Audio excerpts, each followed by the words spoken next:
Welcome back into the Turley Athletic Complex. Just about to get things rolling here, the first of two on the final day of the season for the Triton baseball team with number 2 Tampa in town. Spartans won the opener last night, 9-0. It was a close game through 7 innings, just 2-0 as Dylan McCullough went 6 1/3. Didn't have his best stuff, but still was able to limit Tampa to just 2 runs. And Jared Salisbury got out of a jam in the 7th with runners at first and second and 1 out. Got an inning double play, but the Spartans scored 2 in the 8th and 5 in the 9th for a 9-0 win. Then we'll wrap up the season here today with 2. As Eckerd has a bye weekend on the conference schedule next week. And, of course, not in the mix for a regional berth, so this will bring the season to an end for the Tritons. And we've got a bit of a special treat for you today. We'll be joined for about 2 hours by longtime Eckerd baseball coach and now assistant athletic director, Bill Skip Matthews. I'm not sure if this is a good idea or not, Skip. Do you think we can manage to pull this off without embarrassing ourselves? I think you and I are going to set a new standard in broadcast. Didn't say which direction that standard was. Batting order for Tampa, just the same as last night. Nick DeTringo leads off, followed by Drew Ehrhard. Darren Miller hits third. The catcher, Danny Servin, in the cleanup spot. Harrison Bragg bats fifth. Carter Cryle, the designated hitter, once again. He'll bat sixth, followed by Steven Smith, Richie Rivera, and Brandon Galley in the 7, 8, and 9 holes. Tritons lineup 1 through 7, the same as last night. Nick Conti leads off, followed by Chase Acuff. Mitch Calandra hitting third. Keith Levitt Jr. in the cleanup spot. Garrett Hyatt bats fifth. Shane Leemaster, the designated hitter, bats sixth. Brian Torres, seventh. Andrew Don getting the start today at first base. He'll bat eighth. And Jamal Chaney in right field. He'll bat ninth. Starting pitcher today for Tampa is Clay Helvey. And Nick Alonzo, one of the 4 seniors honored before the game today, will take the mound for Eckerd in his final appearance in a Triton uniform.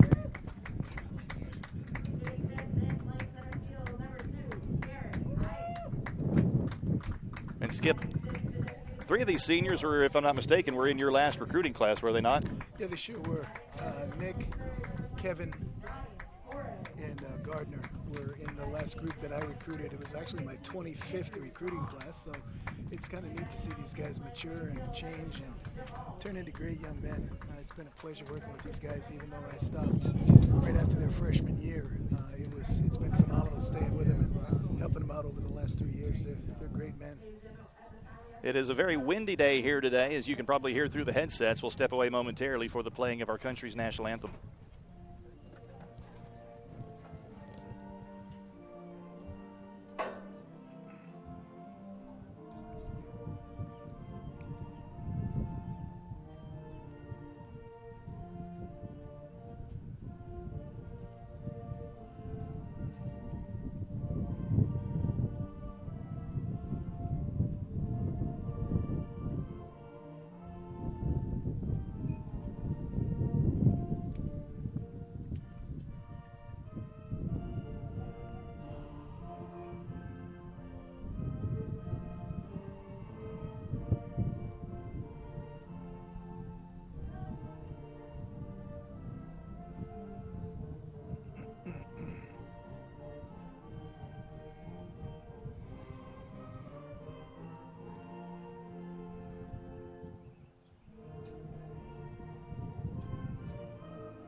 So Nick Alonzo on the hill for the Tritons, making the final start of his Eckerd career. He comes into the game with a record of, let's find him on the stat sheet, he's 5-5 on the season, making his 13th start of the year.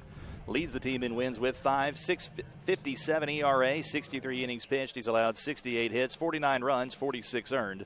He's walked 33, struck out 51, opponents hitting 280 against him. And Skip, not only did you mention he was part of your last recruiting class, he also asked you to join him on the field. As become a tradition at Eckerd, our students on senior day, student athletes on senior day will have a professor accompany them, and he chose you. So obviously you guys were able to maintain that relationship even after you stepped out of the dugout. Yeah, we've been very close. Nick and Gardner have spent a lot of time coming through my office pretty regularly, talking about highs and lows of the game, talking about academics. You know, Nicky's a tough kid. He threw a no-hitter his senior year in high school, and that's what sold me on him. He came in here, and he's had some ups and downs, and we've talked through those. But the thing that's impressive about him is his character. He never gets down on himself. He's upset when he doesn't succeed, but he pulls himself up right away, and he wants to talk through it. Once he talks through it, he makes adjustments that are really very impressive. So he's been great to work with. It's Gardner and he and Kevin have taken a special place in my heart. Nick has worked as both a reliever and a starter in his career. And how difficult is it from a baseball standpoint, Skip, for a guy like Nick who worked mostly as a reliever, at least in his sophomore year? Last year, midway through the season, he was moved into the starting rotation and has been one of our weekend starters all year long. How difficult is that adjustment for a pitcher? Well, he had been a starter in 4 years in high school in Miami, and then he came here and he didn't have that third pitch, so it was hard to put him on the mound as a regular starter. Now, after being in relief, he finally gets the chance to step up, and it was like, now I've been promoted, now it's time. And he settled into a rhythm. He started throwing strikes. He started getting command of his changeup, which was huge for him. And he's had a pretty good year. To get 10 decisions in a college baseball season, that's a real feather in your cap. And hopefully he'll be able to get a decision in the form of a win today in his final start at an Eckerd uniform. He'll face Nick DeTringo to lead things off. And here comes the first pitch. Swung on in line, found on the left field line as we're underway at 3:03. Game time temperature of 83 degrees. Weather.com says the wind is blowing northwest at 7 miles an hour, but that's not right here. That wind is considerably stronger than that. Again, I know you can probably hear it through the headset. As Nick DeTringo, the right fielder, steps back in. Had a hit last night.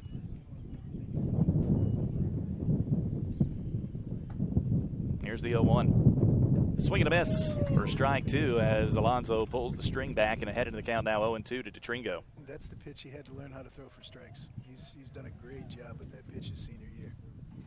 DeTringo now hitting .350 on the season, 7 home runs and 31 runs batted in.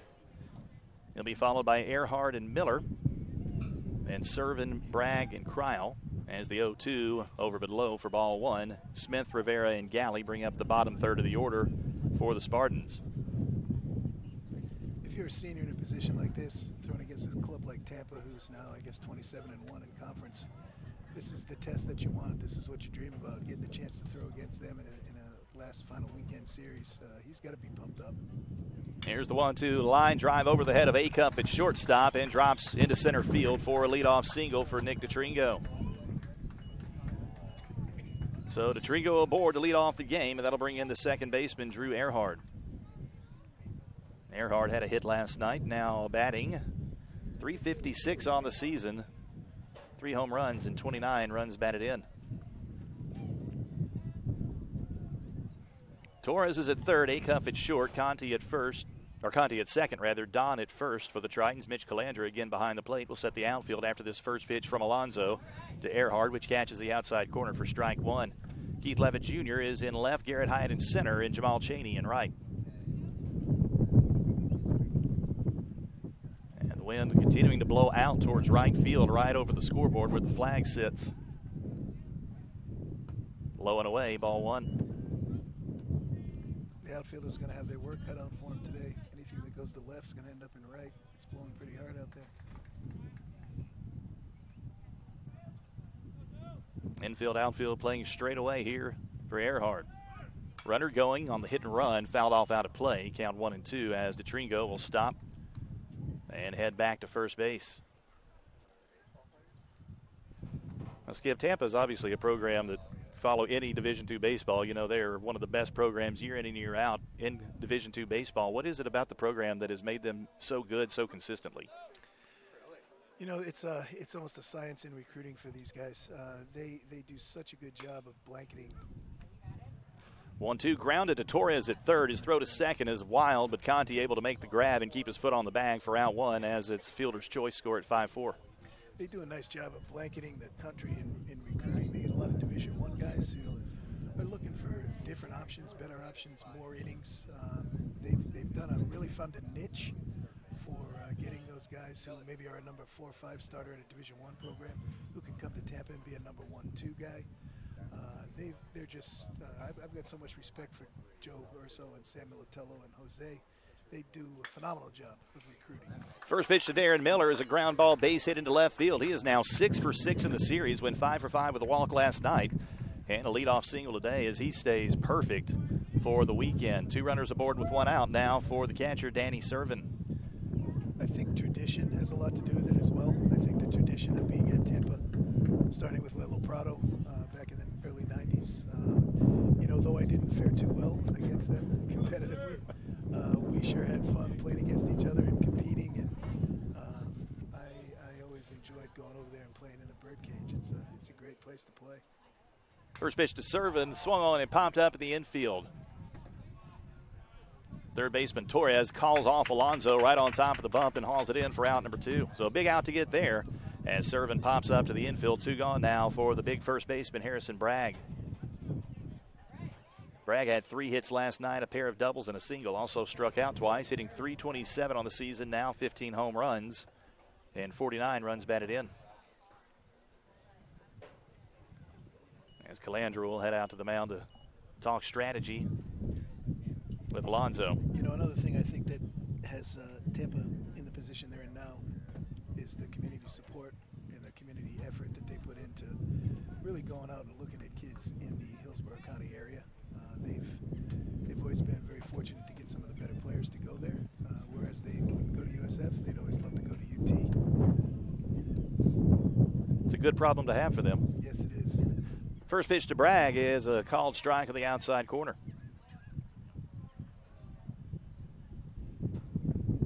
Alonso trying to get out of the inning without any damage. Earhart's at second. Miller at first. Couple of singles into the inning for the Spartans. Here's the 0-1. Swing and a miss for strike 2 as Alonso quickly out in front of Bragg.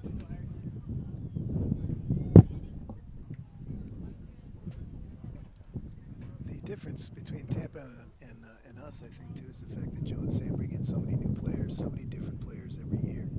They have to figure out how to find chemistry and make these guys gel. And I think their pro ball experience helps them do that.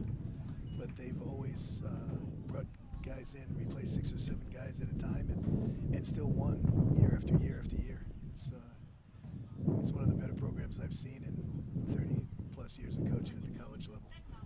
The 0-2 from Alonso in the dirt, and count now 1-2 to Bragg.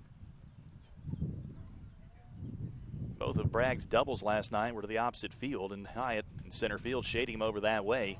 Ball in the dirt. Calandra able to block it, keep it in front of him, so Earhart stays home at second.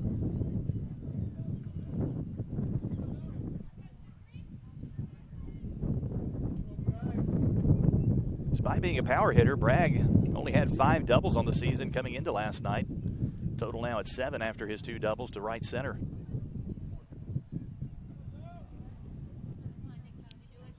Alonso from the stretch, working from the middle of the mound. Here's the pitch.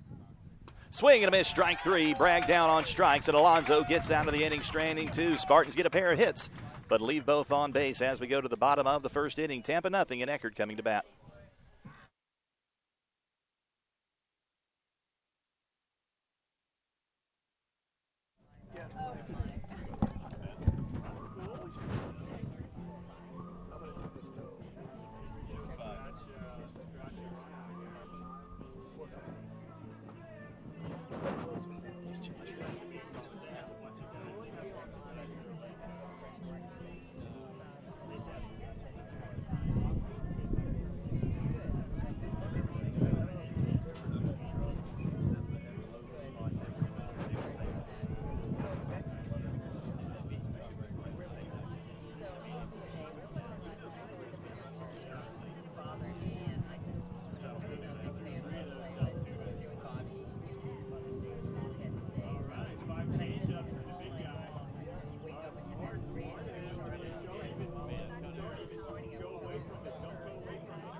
You don't have to win. We don't have enough time right now. We'll just do it next inning.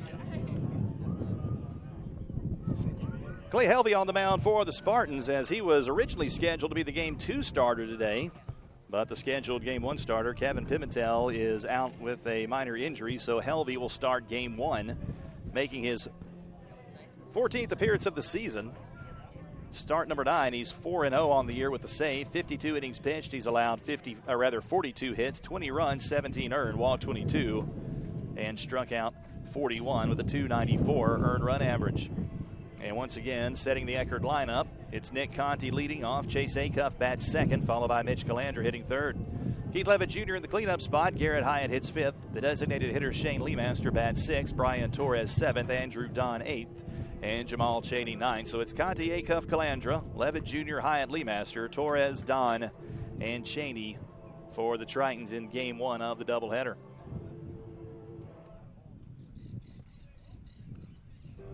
Conti set to lead things off after going 3 for 5 last night. He's now, or 3 for 4 rather. He's hitting .222 on the season. Hit his 10th double last year, the 9th inning. That leads the team.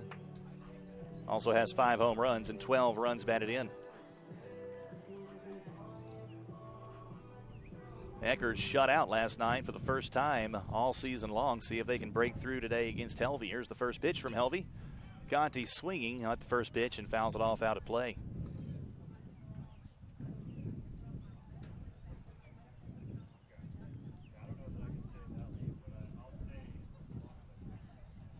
The 0-1 down and away for ball one. It's Miller at third for Tampa. Galley at short. Earhart at second. Bragg at first. DeTringo's in right. Rivera in center. And where's my left fielder? There he is. Smith in left as Conti chops that one foul off the plate. Behind in the count now 1-2 to Helvey.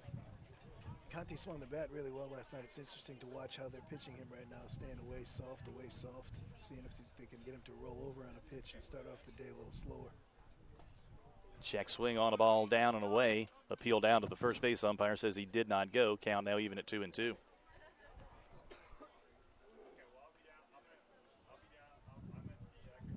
Guys like Nick are tough to pitch to. They can put any pitch anywhere in a strike zone into play. Helvey gets the sign from Servin, now the 2-2. Almost hits him inside. Count full, now 3-2.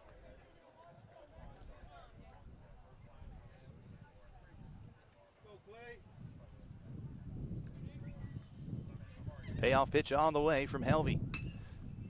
One hopper to the shortstop. Galley settles himself and across to Bragg at first for out number 1. Conti retired, and that'll bring in Chase Acuff. Acuff hitless last night and saw his 26-game on-base streak come to an end. Had a 25-game hit streak that ended on Monday at St. Leo, and then failed to get on base last night safely.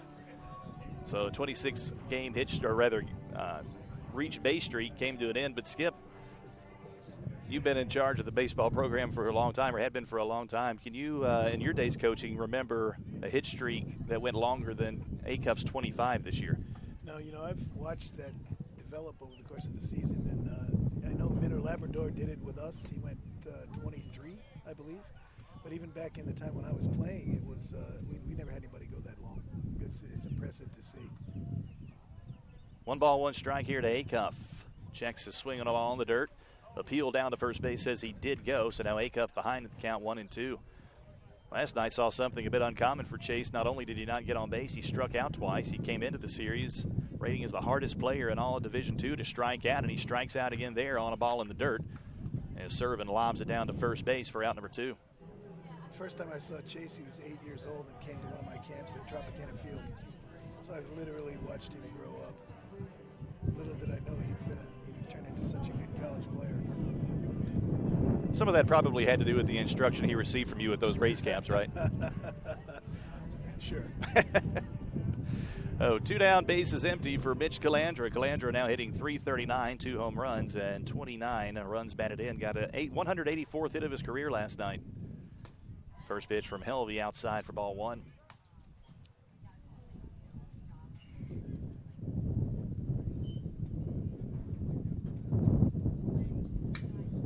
One hopper to the second baseman. Earhart down to his knees, scoops it up on the short hop and over to Bragg at first for out 3. So the Tritons down in order in the bottom half of inning number 1. We go to the second inning. No score between the number 2 ranked Spartans and Eckerd.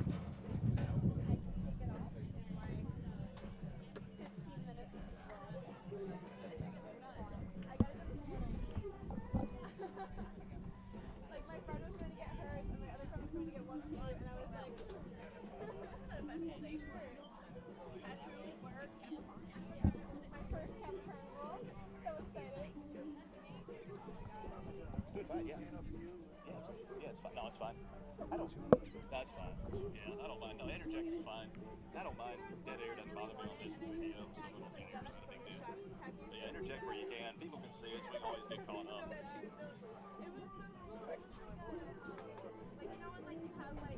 Fill in what you need to fill in. If you got anything good to say, say it. I can always get caught up. I mean, like we did on that ground ball to Torres, you stop mid-sentence for that, so that's fine.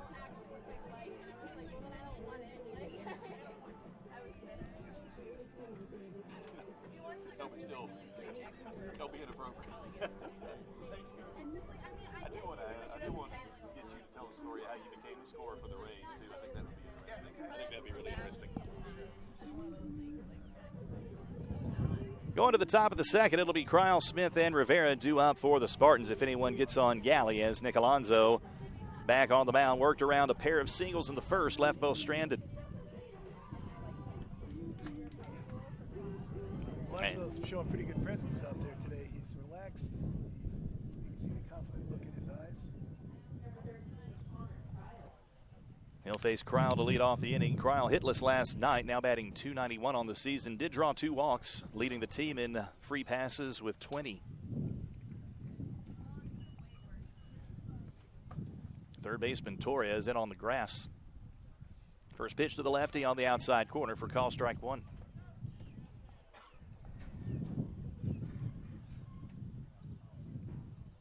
Working quickly as Alonso, the 0-1. Over but low, ball 1. A lot of room in the outfield. Interesting defensive alignment with the way the wind's blowing so hard to right field. And the left fielder, Levitt Jr., playing a little shallow over there too as well, as the 1-1 misses low, ball 2.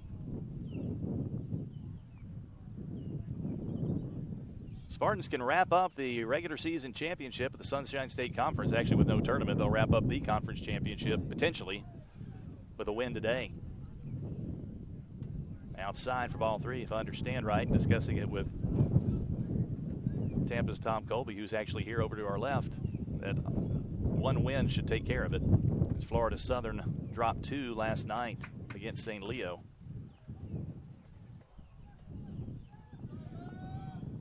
Here's the 3-1. Breaking ball misses just inside for ball 4. So Cryle draws his 3rd walk of the series, and he's aboard to lead off the top of the second. Nick's closing up a little bit on his breaking ball. He's pulling his front shoulder across and really struggling to get that body opened up so he can get on top of that pitch. He'll make that adjustment, though. He'll feel it. That'll bring in Smith, back-to-back lefties for Tampa, leading off the second. Alonso now from the stretch, kicks and fires. Bunt is shown and pulled back as it's taken high and away for ball 1. Smith hitting .298 on the year, no home runs, 10 runs batted in.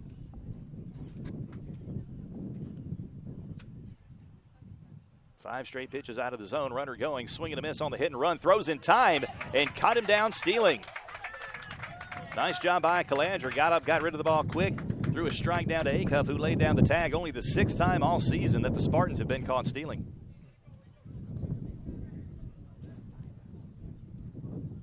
Mitch is deceptive. He's quick, and his release is one of the better releases we've had from behind the plate in the last few years. Now 1-1, bases empty to Smith.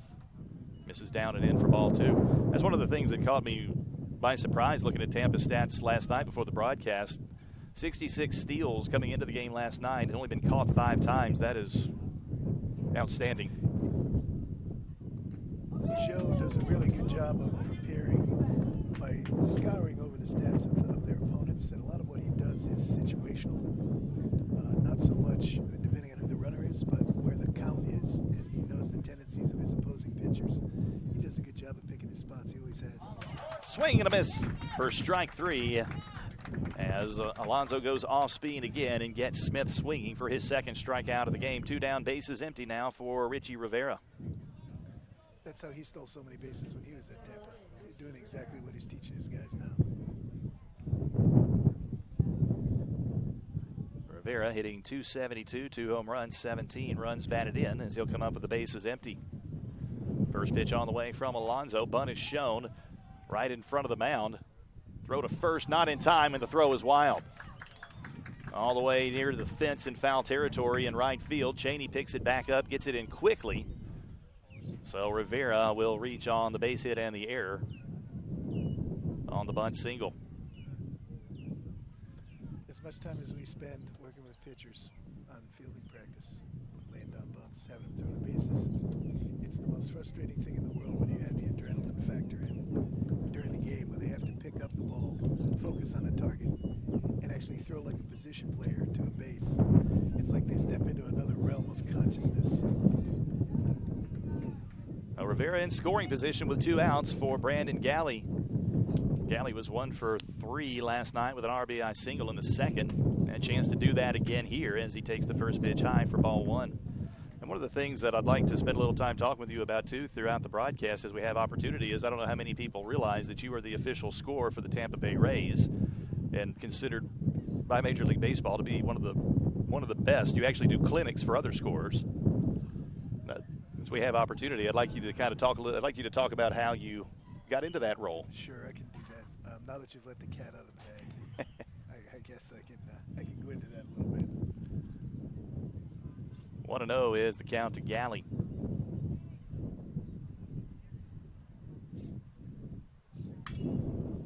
High fly ball into left center field, rather. Going back is Hyatt in front of the track, and he hauls it in for the 3rd out of the inning. So the Spartans strand a runner in scoring position for the 2nd straight inning. And we go to the bottom of inning number 2. Still no score between Tampa and Eckerd. Our equipment manager says his mic might be too low or something. Yeah, I'm bringing it up. Oh, okay. Yeah, that's what I keep doing is bringing it up. Oh, okay. Sorry. It's okay, yeah. This is the University of Tampa.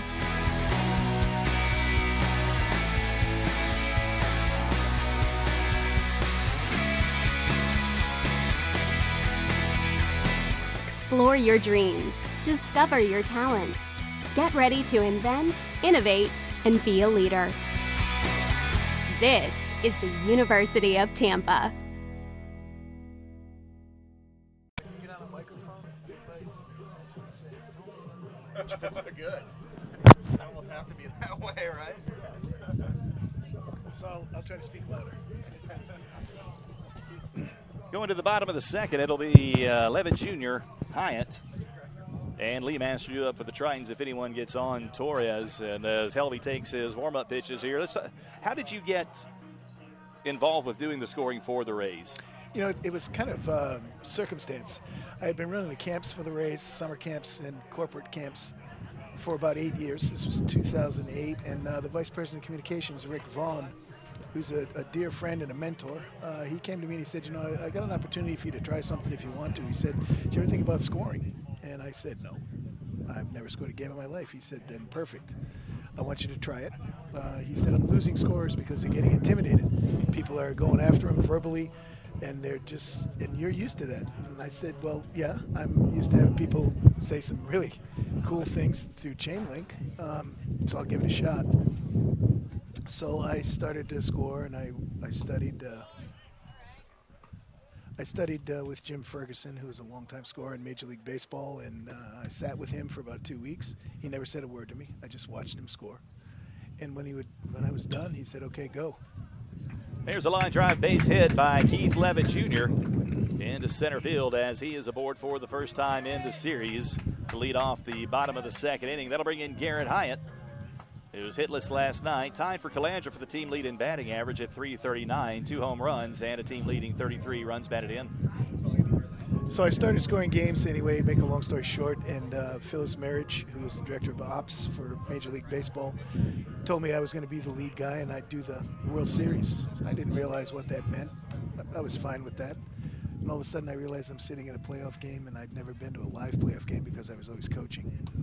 My son and my wife had always been to games, and I went to sit down there, and I suddenly realized that this was the big time. So I scored the playoffs, got to score a World Series game, and I enjoy it. It's a different kind of pressure because you're dealing with millions of dollars and incentive clauses, and it's really fun. First pitch to High has a called strike, top of the zone. Then Helvey misses outside, evening the count at 1-1. You know, the incentive clauses in Major League Baseball are so high now that a lot of their contracts are based on number of errors, ERA, things like that. So my decisions sometimes can be a little sticky, and sometimes I'll have to have some hard conversations with people. But you just try to be objective, and if you can be objective, you can do a good job, as long as you get a thick skin. Well, we know you've definitely got a thick skin. Breaking ball is a called strike, so High and behind in the count 1-2, with Levitt Jr. leading off first after his leadoff single. Levitt Jr. also leads the team with 16 stolen bases. Swing and a miss on a nice breaking ball from Helvey as Hyatt down on strike. Second strike out of the game for Helvey. Helvey's got a great loose arm. Boy, that ball just rolls out of his hand like syrup. That brings in the designated hitter, Shane Leemaster. Shane was hitless last night. Still an outstanding freshman season, hitting .333 with 2 home runs and 27 runs batted in. This kid's a great story. Bo didn't really know what to expect from him in the beginning of the year, and he gave him a chance to play, and he has capitalized. I don't think he said 30 words in the course of the season in the dugout, but he can hit. Eckerd has had the conference freshman of the year the last 2 seasons. In 2016, it was Mitch Calandra. Last year, it was Sam Cochran. And I would certainly think with his numbers that Leemaster will be in the running for that award this year. Fastball misses high, ball 1.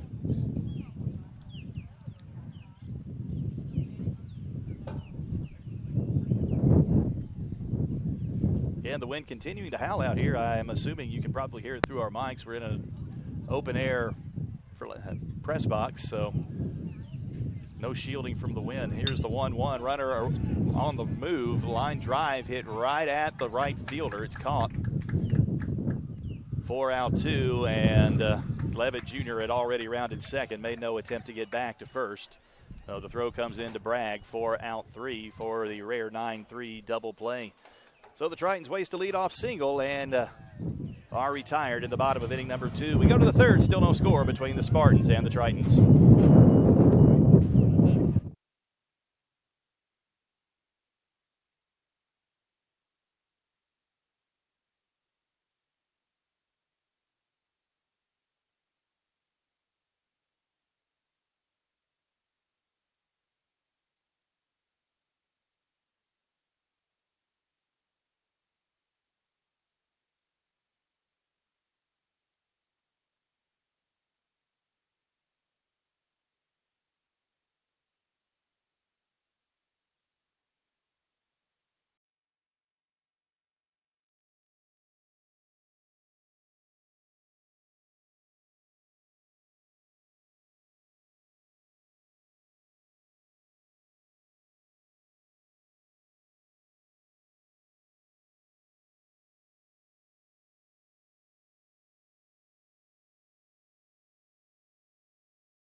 Off to the top of the third, it will be the top of the order due up for the Spartans with DeTringo, Earhart, and Miller if anyone gets on serving.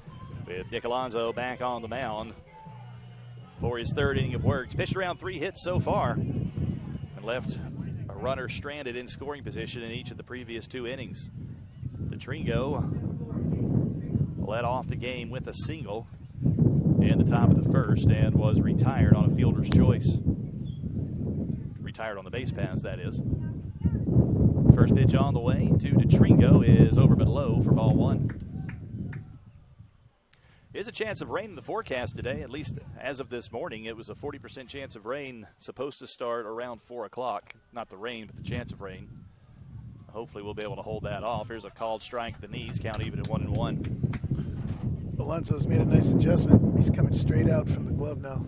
He's going right through the catcher's glove, which is good to see. That's a really nice adjustment. I'm sure Doug Banks talked to him between innings. Down and away for ball 2 as that pitch skips away from Calandra.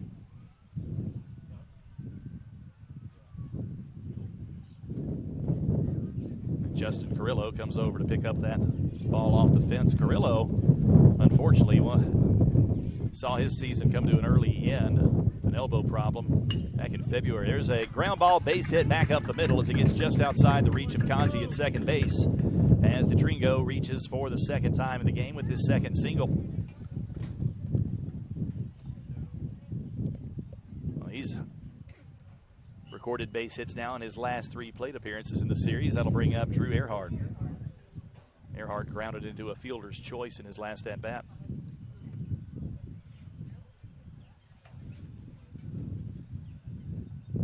First pitch, runner going, hit and run is on. Ball fouled off out of play for strike 1.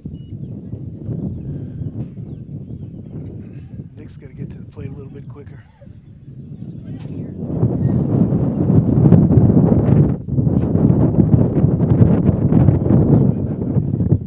Wind continuing to howl and gust behind us.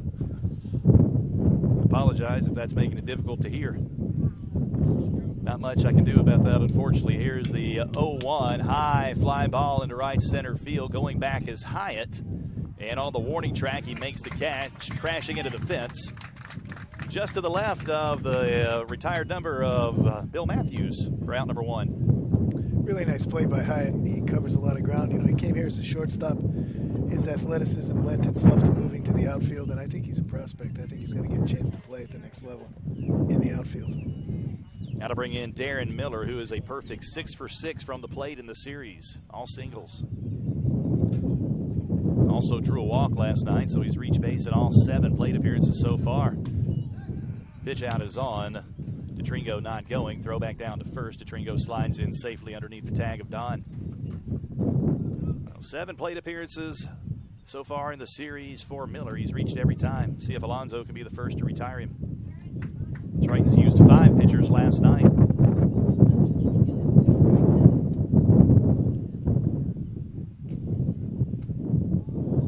1-0 just misses for ball 2.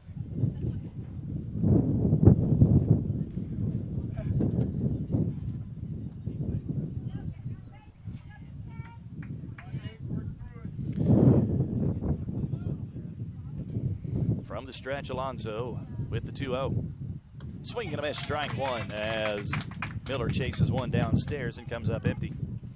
You know, it's interesting in our conference, we have arguably the best Division II conference in the country. And the great equalizer is still the changeup. It doesn't matter. You know, you can throw the fastball 94, but when you throw that changeup for strikes, it's hard to touch.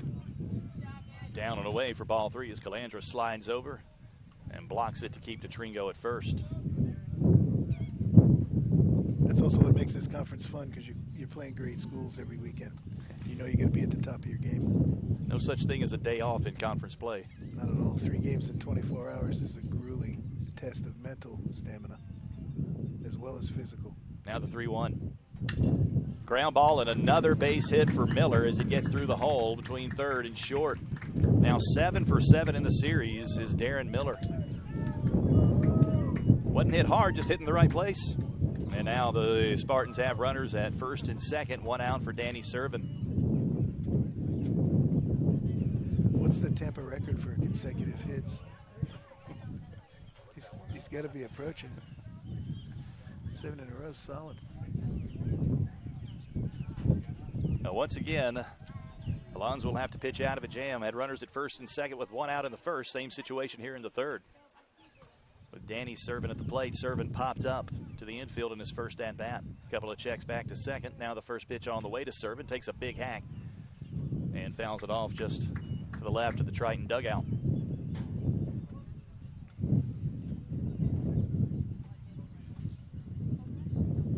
John, we were talking about scoring before, and now in this situation, with nobody out, 1 out, men on first and second, you always start to think about when the bunt is going to be put down, or if the bunt is going to be put down. You'll see it in the big leagues more than you'll see it in college. In college, we're going to let him swing away just like that. There's a fly ball to right field, and the wind carries that one over the fence for a 3-run home run. The wind tends to blow out to right field quite a bit here at the Turley Athletic Complex. Servin got that one up in the wind, and it just kept carrying and kept carrying. Cheney gave chase, but didn't have enough room, and the Spartans take a 3-0 lead on the bomb by Servin. Take a look at their stats. That is Servin's 5th home run of the season. RBIs number 32, 33, and 34.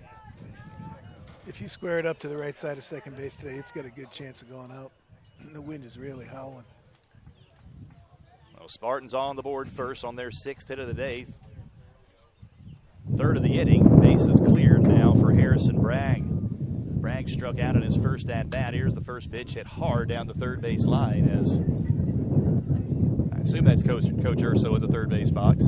It's pretty agile. He's shown he hit about a 6-inch vertical. That was enough to get over the baseball, though. That's impressive. That's all he's ever had. Don't need much to jump a baseball. He's been built low to the ground for several years now.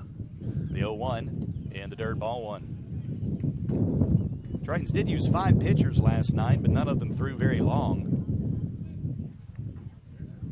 You see all 4 of those relievers will probably be available today if need be. Here is the 1-1. Swing and a miss, strike 2 on an off speed.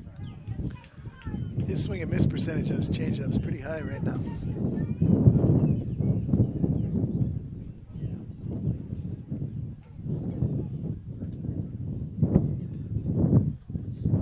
Alonso from the wind. Here is the 1-2. Fastball high, ball 2. In a situation like that, Skip, is that more of a setup pitch to go back to the change perhaps since he's had success with that pitch against Bragg? Yeah, I think so. You usually try to pitch in X's, down and in, up and out, up and in, down and out. And Nick's trying to do that right now.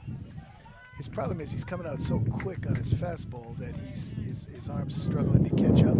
So everything's elevated when it gets to the plate. If you can get a little more downward plane on that, that's going to be a pretty good pitch because it's got a little late run on it. Bragg fouls the 2-2 pitch off to stay alive. Now the 2-2 again. There's the off speed. This time he stays back on it and hammers that one to right or left center field rather, and that's gone for a solo home run. Back-to-back home runs for the Spartans as Bragg hits his 16th of the season, makes it 4-0. Hell, wind had nothing to do with that one, did it, Skip? That ball was hammered. Yeah, that was that's a pretty good stroke. I was going to say earlier, anybody from the right side who can put it out to left field today should sign on the way out of the park. Yeah, I'm going to stay with that comment. 16 home runs, and that being number 16, that's an impressive swing. Still just 1 out of the inning. Base is empty for Connor Cryle. Cryle walked in his first at-bat, takes the first pitch outside for ball 1. I don't think Bragg will see another fastball today.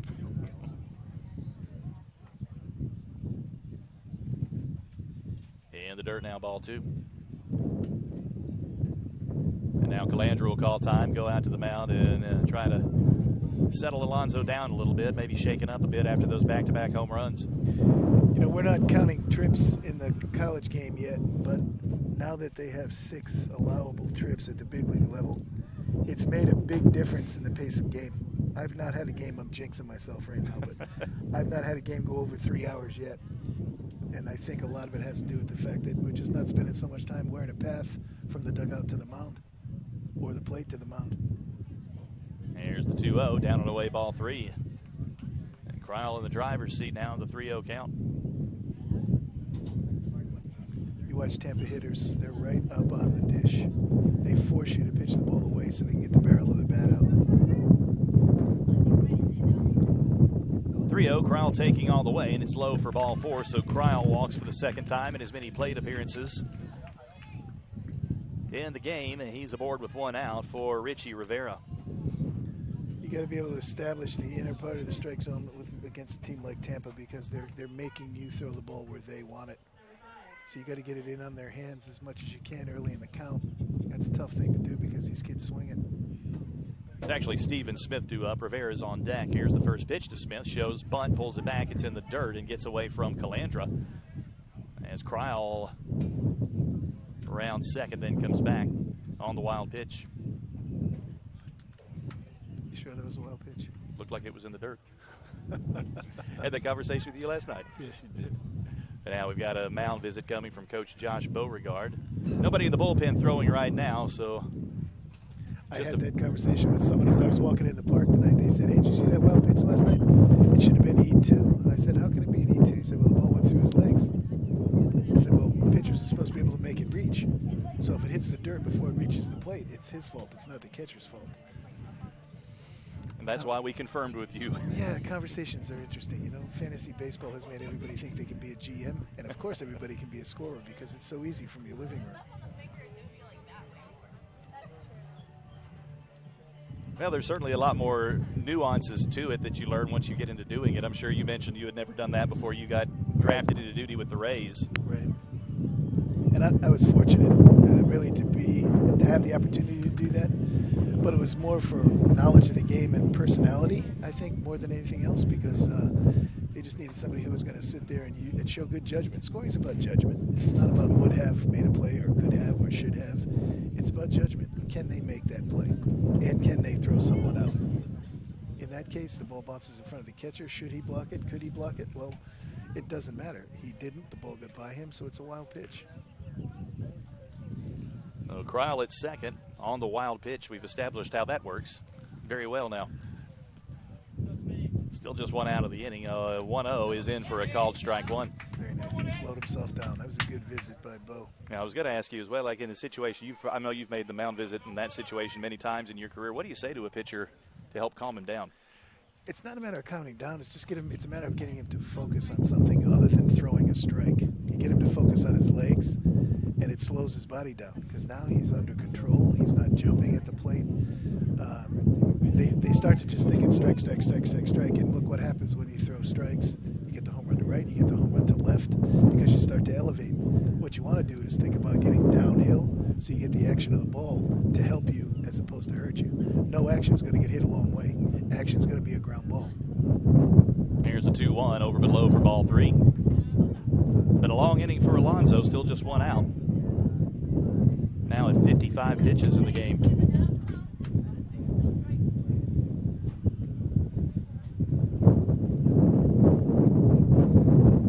And Wynn keeping on howling. Can't apologize if that's making the audio difficult to hear. There's a ground ball, base hit into right field. Cryle gets the stop sign from Coach Urso. He'll hold it third, and now runners will be on the corners with one out on Smith's first hit of the game. This is where the senior pitcher needs to take leadership on his own performance. You know, hitting's contagious. That's a little check swing, half swing, hits the ball to the right side. Nick's going to calm himself down, control what he does next. Not try to throw harder, he's got to try to throw smarter. So we'll see what he does in the next pitch sequence. That brings in Richie Rivera, had a bunt single in his first at-bat and advanced to second on a throwing error. Was stranded. Calandra steps out in front of the plate and gives the signals to the defense. Double play ball would come in really handy right about now with runners at the corners and one out.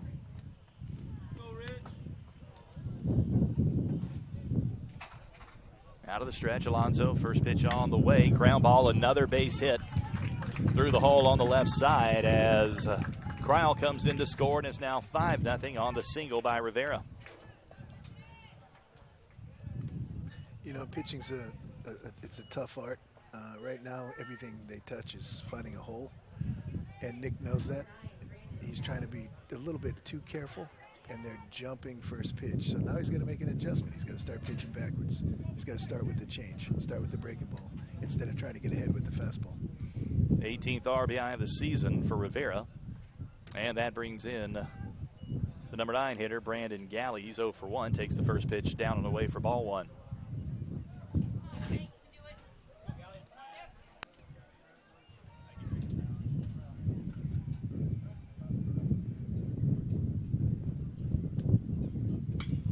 There's a high fly ball to left field. Levitt Jr. going back. Does he have room? Leaps at the wall and can't make the catch. That's a 3-run home run for Brandon Galley. And it looks like Levitt Jr. lost his glove. He did. He'll have to hop the fence in left field to retrieve his glove. But the third home run of the inning for the Spartans. For Galley, that's his second RBIs. Number 20, 21, and 22 on the season, and it's now 8-0, an 8-run inning for the Spartans. They've now batted around.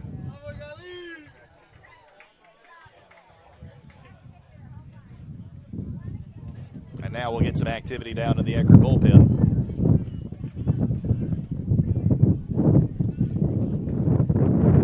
But Alonso so still has to work for a while, give the pitchers at least a chance to warm up. Here's the first pitch to Tringo, high for ball one. Or do you call that a strike? No, ball. Or maybe a strike. Did call that a strike. Now in the dirt, 1-1. He's rushing now. He's got to just take a walk, collect himself a little bit. This is when you fight the emotion of it being your last game. He's such a competitor. There's a line drive to left field. Levitt Jr. on the run. It's a nice play. Diving catch attempt. Says it hit the turf, and now Levitt Jr. is arguing that. Here comes Coach Beauregard to argue that as well. Levitt Jr. arms extended outward, saying, I caught that. And I suppose, Skip, this is a place where it's really difficult with just two umpires to be able to get a really good look at that. You know, this is the argument we've had for years. To go to three umpires makes it such an advantage because right now he's going to go to his partner. And his partner's going to say, I had the batter runner at first base, so my back's to the ball, which is true.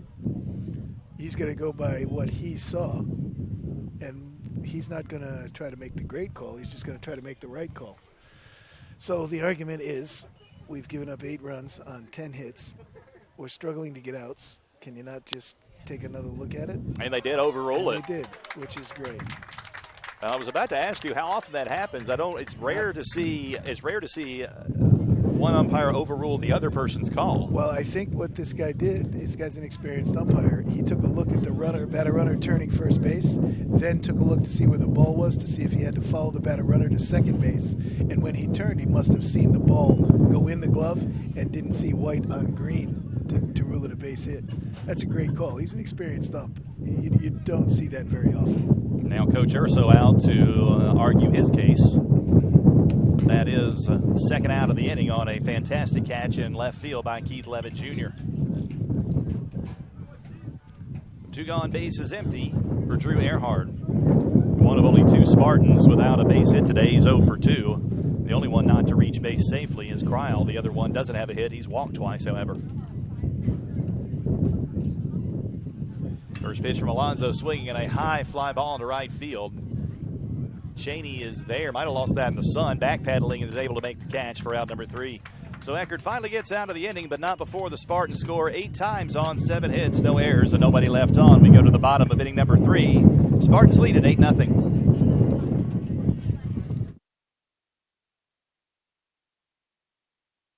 Stop to make sure someone is okay. Get in the way and disrupt the situation. Notify an authority. Or walk them home safely. We can change the language around rape. We can make campuses safer for our teammates, our friends, and our classmates. We cannot be bystanders. Taking action isn't always easy, but it's on us to intervene. Because we can. Learn more and take the pledge at itsonus.org.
Off to the bottom of the third. It will be the bottom third of the order due up for the Tritons. Torres, Don, and Cheney if anyone gets on Conti.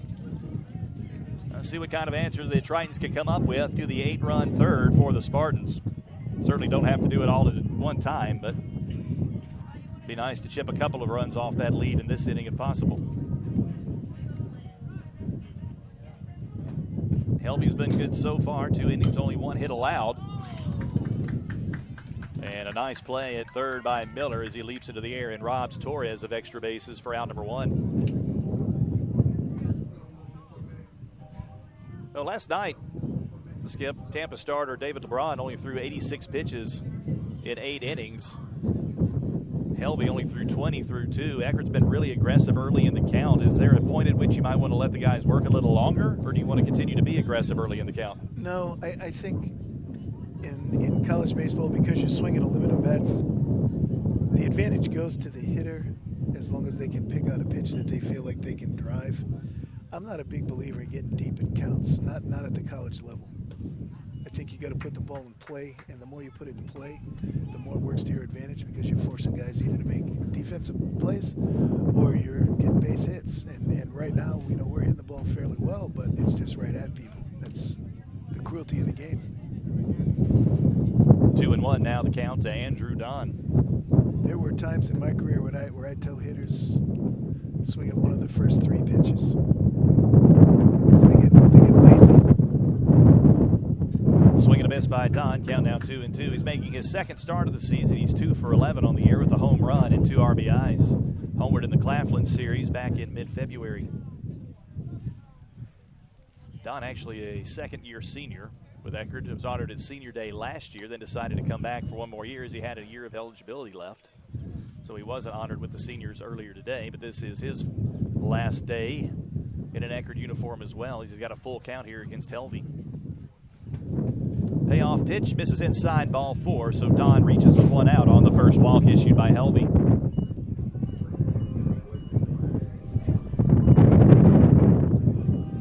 That'll bring in Jamal Cheney. Cheney making his 11th start of the season, hitting .214 with 3 home runs and 9 runs batted in. Jamal's an interesting kid. He's got a great body. He's strong. He's been hampered by ankle injuries his career, but he can swing it. Checks his. Go ahead. If he gets a pitch, he can drive. He can send it a long way. Checks his swing on the first pitch, takes a called strike. Speaking of that, we saw him last year in April in a series here against St. Leo. Hit one that we don't think landed yet. Out to left center field. Takes a big hack at the 0-1, fouls it off out of play. He hit that one so hard last year, we really could not see it come down. It had to left center. We lost it on the water treatment facility over there. He may have hit the water treatment facility. The Eckerd skyline. Cheney, though, facing an 0-2 count. Has been prone to the strikeout this season, 24 strikeouts. Stays alive, fouling off the pitch, back off the screen behind home plate. He's done a better job addressing the curveball this year, though. Last year he'd swing through every curveball. This year he's compacted his swing a bit, and he's getting his hands to the ball a little bit better when he sees spin. Don leads away from first after drawing the 1-out walk. Out of the stretch, Helvey, the pitch. Jams him. Cheney able to fight that one off, fouls it off down the right field line.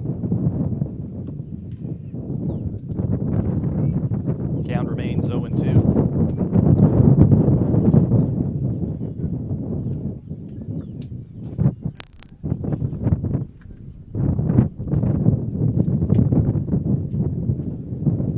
Center fielder Rivera shading over towards right field a little bit. No doubt because of the wind. There's a breaking ball on 0-2 and just fouled down the third base line. Cheney's fouled off a couple of good offerings from Helvey here with an 0-2 count. It's a nice advantage for the pitcher. Helvey's got a nice loose arm. He's kind of grooving right now. He's got a big lead. All the pressure's on the other side. All he's got to do is just hit spots. It's a nice position for a pitcher to be in early in the game. Here's the 0-2. Foul tip, and Servin can't hang on to it. So Cheney stays alive for at least one more pitch. In the bottom of the third, Tampa with an 8-0 lead, scored 8 times in the top of the inning, including 3 home runs.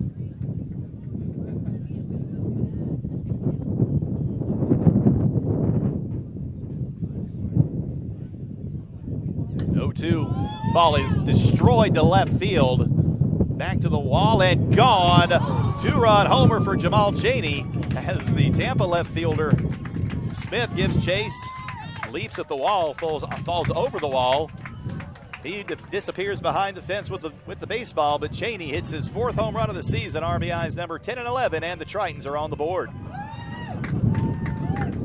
That was an impressive swing by Jamal. You know, the curveball had been his nemesis. That was a curveball down and in. He turned on it. He really got his hands to it. Really, really made nice adjustments in the last year. Maybe perhaps even more impressive than that home run was the fouling off those 3 pitches with the 0-2 count to stay alive to get to that point. I agree. As you mentioned earlier, that's not something he was able to do much of last year. Not at all. So back to the top of the order it goes to Nick Conti. Bases empty, 1 out. Conti 0 for 1. First pitch swinging a high fly ball into shallow left field. Shortstop Galley underneath it, just in the grass, and hauls it in for out number 2.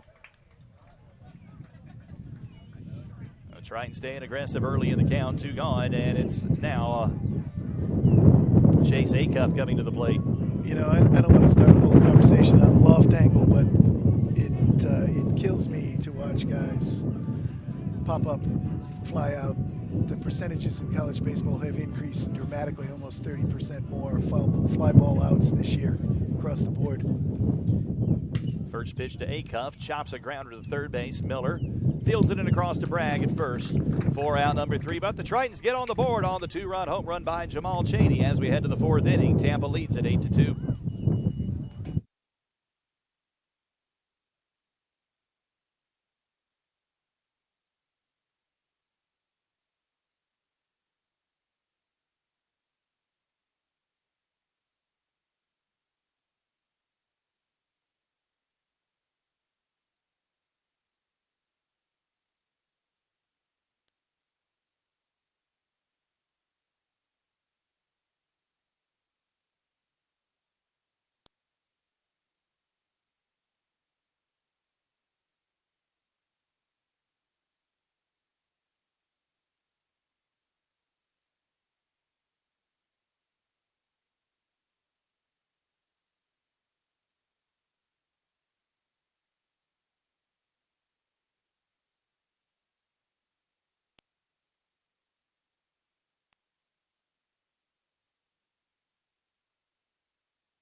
Top of the 4th inning, it'll be Miller, Servin, and Bragg due up for the Spartans. If anyone gets on, Kryl, as Miller will look for his 8th hit of the series as he comes to the plate to face Nick Alonso. His stays in the game. You know, going back to the loft angle, you've got a pitch coming at you on a flat plane at 88 to 92 miles an hour. You're going to try to create a 17-degree angle of loft. First of all, if you can do that math when a pitch is coming at you at 90 miles an hour, it's impressive. But what you're doing is cutting up through the plane of the ball instead of swinging through the plane of the ball. First pitch swinging by Miller, hammers it to left center field, and that's gone for a solo home run. So Miller now 8 for 8 in the series. 4th home run of the day for the Spartans, and it's 9-2 Tampa. For Miller, that is his 6th home run of the season. And RBI number 40. That's a good example. He didn't really try to lift that ball. It was a fastball up in the zone. He got his bat head through the pitch, and he just drove it out of the park. I struggle to support the loft angle theories that are floating around right now. Here's Servin. First pitch is a called strike in at the knees. Servin is 1 for 2, had a 3-run home run in his last at-bat. That was the catalyst that got things going for Tampa in an 8-run third. That one down and away for ball 1. No home runs last night for either team. Now a total of 5 between the two, and we're just in the 4th. In the dirt for ball 2, and we talked throughout the broadcast about the wind blowing out to right field. But 4 of the 5 home runs, Skip, have been to left field or left center. Yeah, I'm not good enough to figure out how that happens. It's fascinating. Now the 2-1. Off the handle of the bat, slow roller to Conti at second, over to Don at first for out number 1.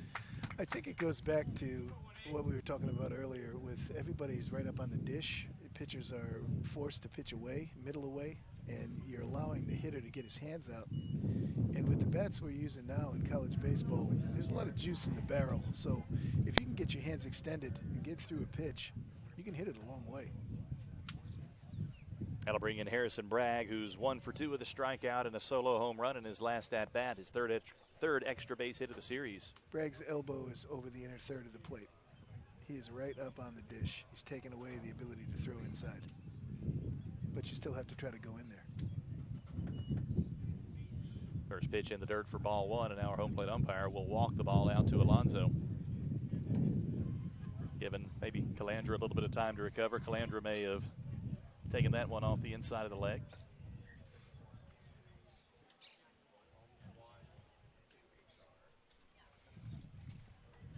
Bragg, a transfer from Mississippi State University.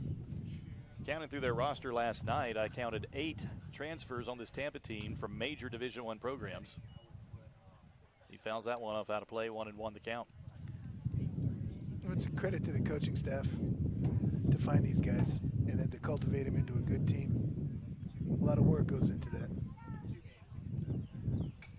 1-1, fouled off his leg, count out 1-2. You know, you talked about that early with team chemistry, and I think that's something people talk about more with the sport, say like basketball, where you got 5 moving parts going all at the same time. And how important is that in a sport like baseball, where, you know, offensively often you're on an island and it's not as many moving parts like running, for example, in running an offense, for example, in baseball, or basketball rather. Yeah, I think what we're looking at in baseball in terms of chemistry is the ability for guys to be able to assume roles on a team. That's a hard thing to convince a guy to do. Everybody wants to hit the long ball. Everybody wants to be the #1 starter. Just accept your role. If you can accept your role and everybody can do that together, we can move through the season pretty effectively. And that's what Joe and Sam do, and Jose. They do that at Tampa. They kind of fill these spots with great players, and then they make them realize, you know what, you're a great player, but I got 8 other great players out there too. 3-2 pitch popped up in the infield. Calandra just in foul territory, makes the basket catch for out number 2. It's a nice play. Oh, 2 gone in the inning, and that'll bring in Connor Cryle. Cryle has walked in both of his first 2 plate appearances. 4 walks now in the series for the designated hitter.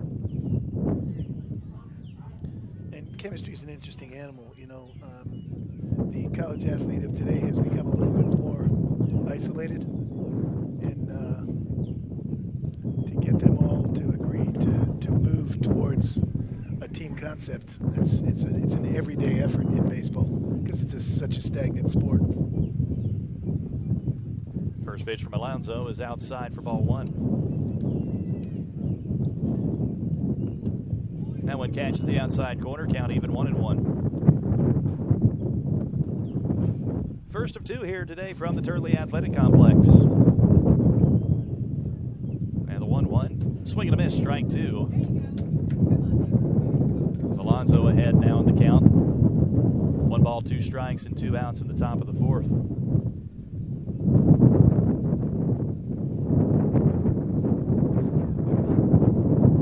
Swing and a miss, strike 3, ball in the dirt. Calandra gets himself some space and down to first base to Don for the 3rd out of the inning. 3rd strikeout of the day for Alonso. But the Spartans put another run on the board on the solo home run by Miller and take a 9-2 lead as we head into the bottom of inning number 4.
Bottom of the fourth, it will be the heart of the order due up for the Tritons with Calandra, Levitt Jr., and Hyatt if anyone gets on Lee Master.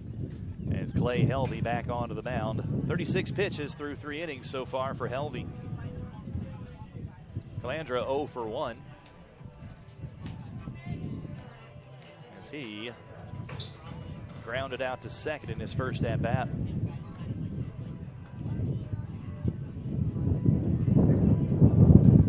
See if he can get things going for the Tritons here in the bottom of the fourth. Neither team scored in the first 2 innings. Tampa scored 8 in the third, 1 in the fourth. Eckerd had 2 in the third. Let's see what they can do here in the fourth. First pitch to Calandra is a called strike on the inside corner. It's a big deficit, but right now the hitters just have to understand that they have 5 innings left, 5 opportunities to hit. Get 1 or 2 an inning and you're right back in the game. Keep it simple. Don't try to do too much every inning. Calandra fouls that one off. Now behind in the count 0-2. Helvey's given up 2 hits, 2 runs, walked 1, struck out 2 through 3.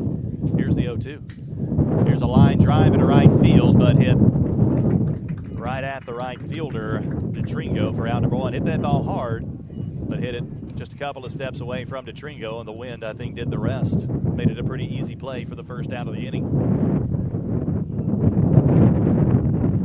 Brings in Keith Levitt Jr., singled in his first at-bat, but was doubled off on a hit and run. Fly ball ended up going to right field, and he was not able to get back to first in time.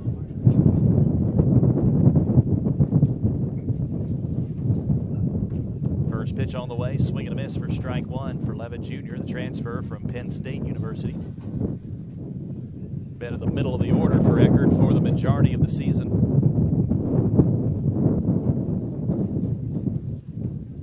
Down and in for ball 1.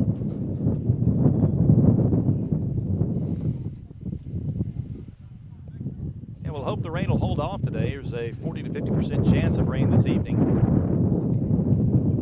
It's starting to get a little cloudy and a little dark in the southeast, but I don't know which way that's going. It seems to be going right into the wind, so it may keep it south of us.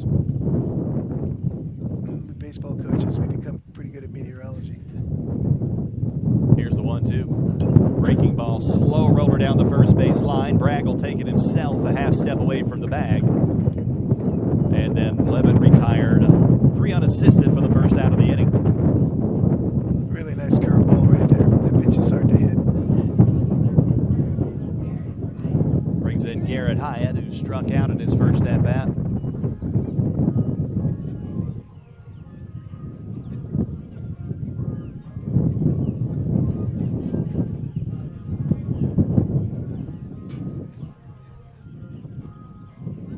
Garrett came into the game tied for the team lead in batting average at .339 with Mitch Calandra. First pitch, breaking ball catches the inside corner for a called strike 1.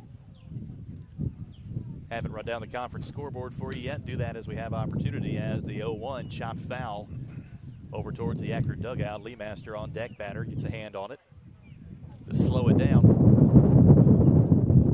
So no balls and 2 strikes to Hyatt. Time is called, as Helvey was just about getting into his motion. A little difference in him and LeBron in the pace. LeBron a bit more of a deliberate worker on the mound, but Helvey works pretty quickly, and he gets Hyatt on strikes for the second time. Ball away from Servin, but he's got plenty of time to make the play at first for the third out of the inning. Very quick 3-up, 3-down inning for Clay Helvey and the Spartans in the bottom of the fourth. Skip's got to head on to Tropicana Field to do his business for the Rays tonight as the official score, but we appreciate you sitting in with us for 4 innings and giving your very good perspective on the game of baseball. Thanks, John. It was a real pleasure. Take care. We'll have to do this again next year. Yes, sir. Absolutely. All right.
New pitcher to the game for the Tritons as we go to the top of the fifth. It's freshman Brandon Castle.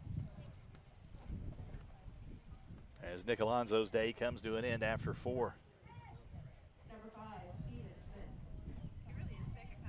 Castle making his 16th appearance of the season, 14th in relief, has a record of an 0-3, ERA of 10.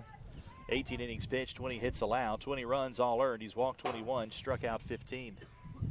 The lefty from the Daytona Beach area will face Steven Smith, who's 1 for 2 with a run scored. First pitch down and away for ball 1.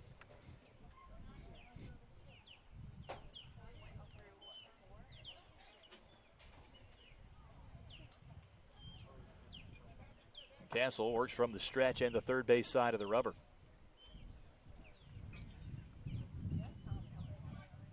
Foul tip in and out of the mitt of Calandra. Count now even at 1-1. Third baseman Torres in on the grass away from the bag. Everybody else playing pretty much straight away.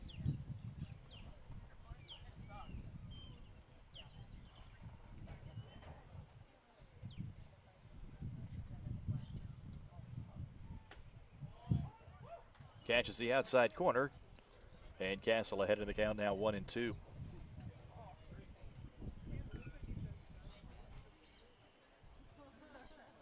Ball and 2 strikes. Brandon Castle trying to retire Steven Smith to lead off the inning. Down and away, gets away from Calandra. Count now even at 2-2.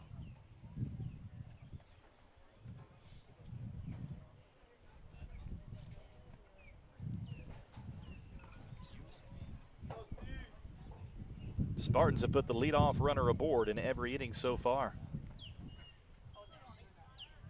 There's a walk, a single, a walk, and a home run. Smith trying to make it 5 for 5 as he fouls that one back into the fence. Stays alive with a 2-2 count.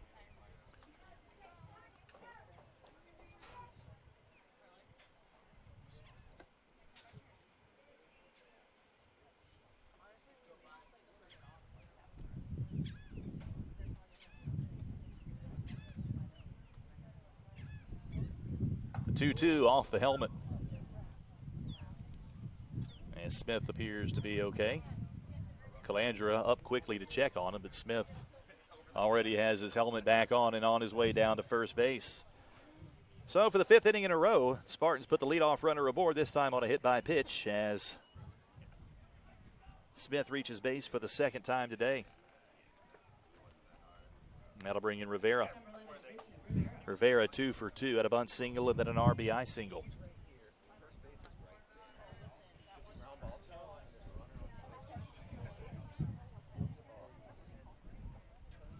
Eighth batter hit this season by Castle.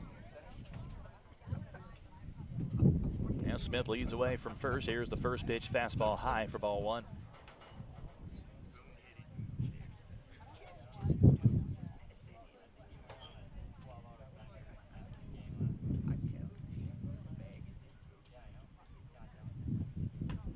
Swing and a miss as Castle goes downstairs. Rivera can't catch up with it. Count even at 1-1.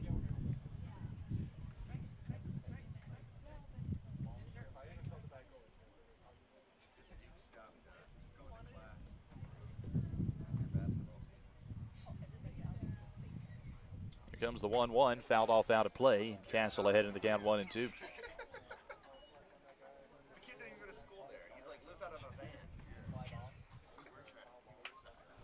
Alonso goes 4 innings, gives up 11 hits, 9 runs all earned, walks 2, strikes out 3.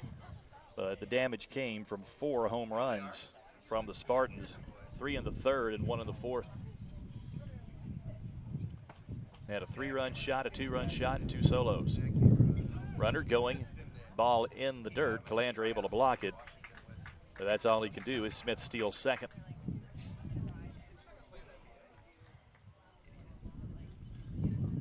And Smith's 13th stolen base of the season. Ties him for second on the team with DeTringo.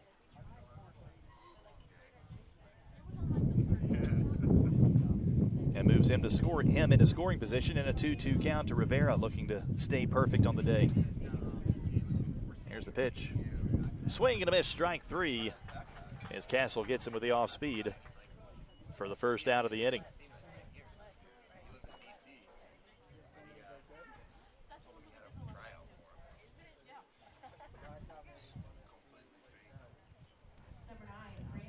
That'll bring in Brandon Galley, who's 1 for 2 with a home run.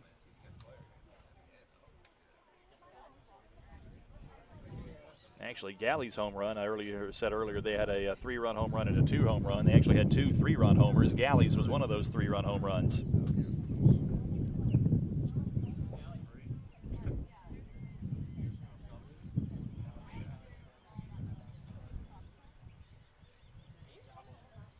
First pitch grounder back up the middle of the base hit as Castle nearly got hit with that one. Smith rounding second on his way in to score, makes it 10-2 in favor of the Spartans as Galley picks up his 4th RBI of the day.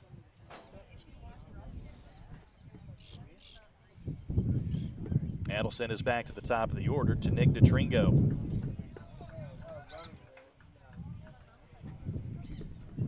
"12 hits now for Tampa. Pinch hitter 29. Instead of DeTringo, it's actually a pinch hitter coming in for the Spartans. This is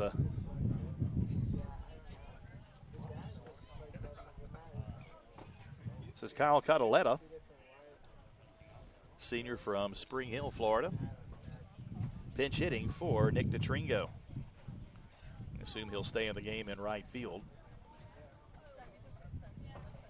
First pitch from Castle on the way. Top of the zone, called strike 1.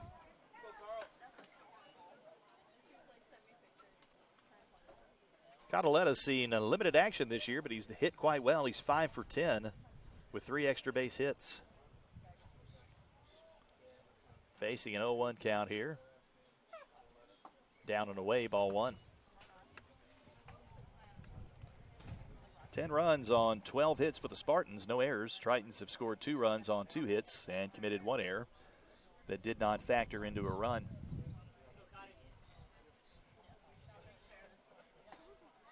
High for ball 2.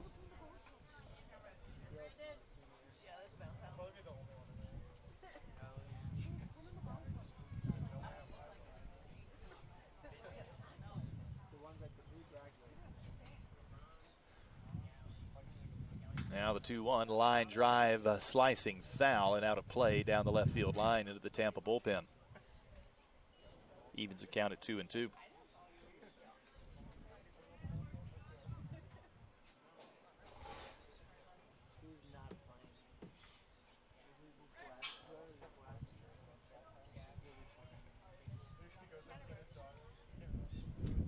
Now Castle comes set with the 2-2. Outside for ball 3.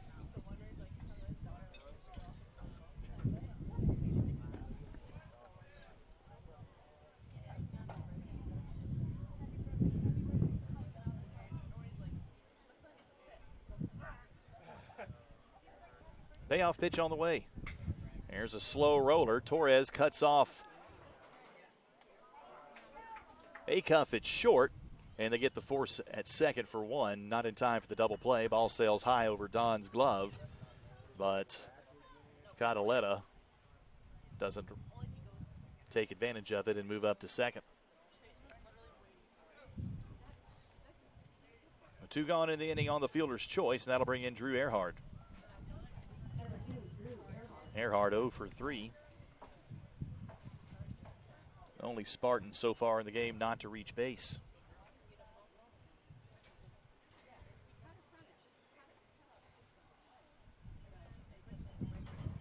First pitch from Castle catches the outside corner for strike 1.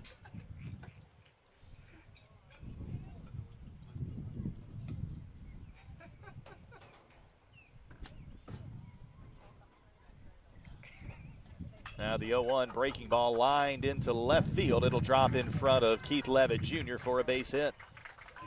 So Eckerd now, with his single, all 9 Spartans in the starting lineup have reached base safely, 8 of them with base hits. Designated hitter Kreil has walked twice. And that brings up Darren Miller, who has yet to make an out this series. 5 for 5 last night with a walk and 3 for 3 today, including a solo home run that led off the top of the 4th.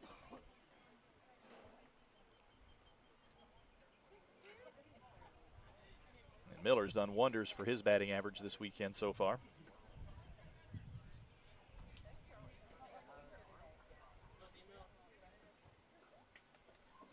Here's the first pitch. Over but low, ball one.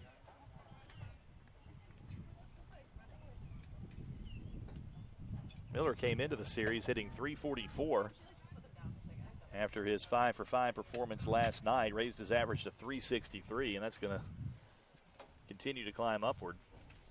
3 hits already today. Now Miller ahead in the count, 2-0.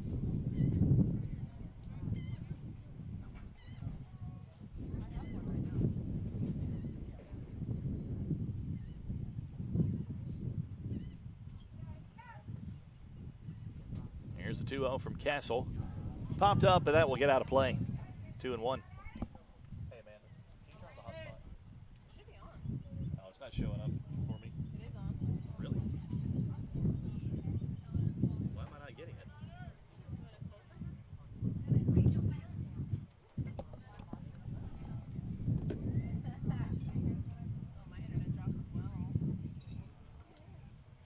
Well, 2-1 the count. Here to Miller.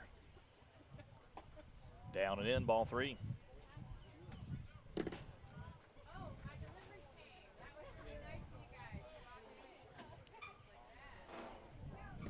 Three balls and a strike to Miller.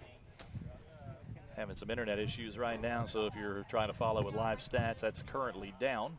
Trying to get our hotspot booted. 3-1 fouled off. And it's a full count now to Darren Miller.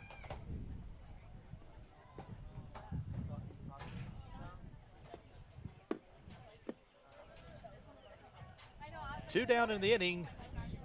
Cataletta at second, Earhart at first. Spartans already with a run in.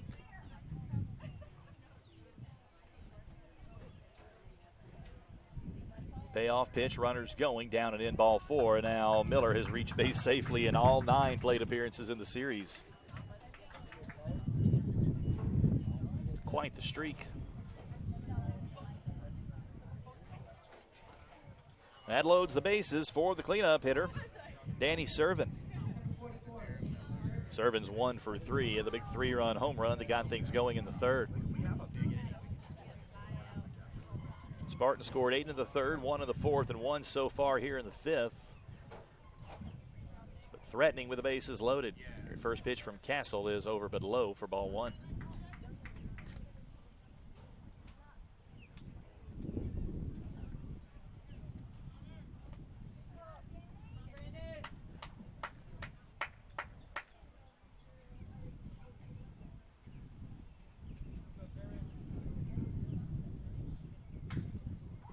Hit hard but foul down the right field side and out of play. Count even at 1-1.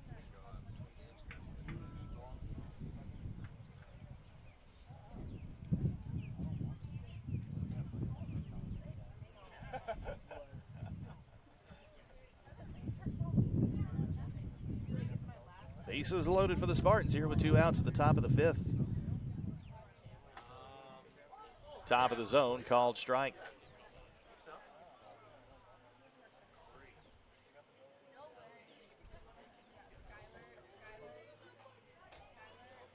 So Castle ahead of the count here, 1-2, trying to get out of the inning, with only allowing 1 run. Long look into Calandra for the sign, now has it. He'll come set from the stretch. Kicks and fires. Grounder to Conti on the high hop. Fields it in over to Don at first for out number 3. So the Spartans leave the bases loaded in the top of the 5th after getting another run. And Tampa extends its lead to 10-2 as we head to the bottom of inning number 5. Yeah, hotspot's showing up now, but the EC Sports came back up too. So. That's weird. I was just thinking the other day we don't have any Led Zeppelin in our playlist, but apparently we do. I think I just put it on there. Oh, okay. See, going to right field.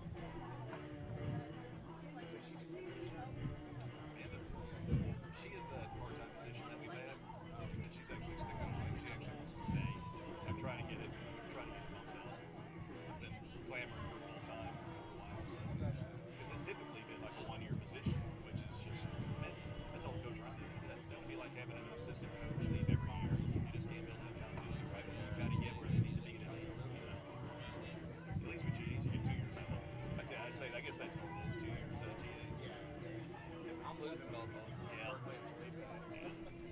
ideal for that is to have them staggered, like one's in the first year, one's in their second. But that position was designed to do 1 year, but it's so much easier to do 2 years.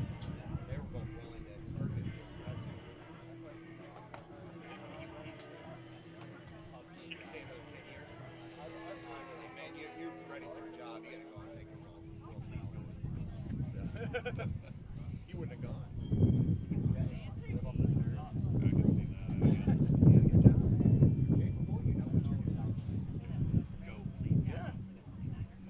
He's a creature.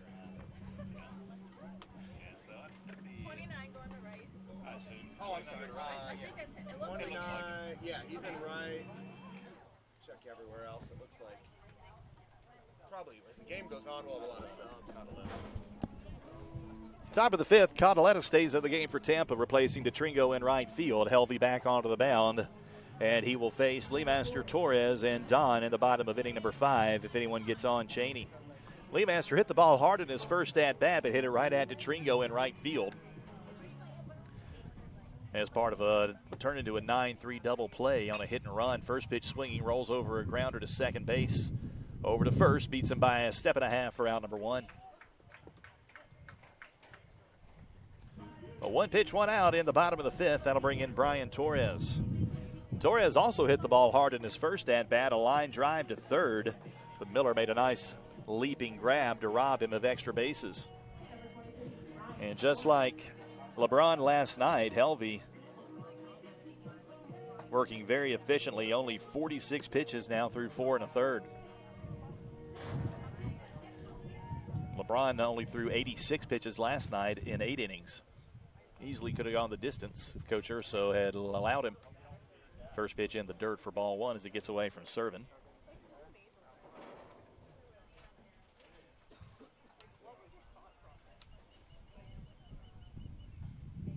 Now the 1-0. There's a line drive, base hit that'll fall in the gap in left center field. Torres rounding first and will hold up as the left fielder Smith cuts that ball off and gets it back in quickly. Torres with Eckerd's third hit of the game. Going to bring in Andrew Don. Don walked and scored in his first at-bat back in the 3rd inning.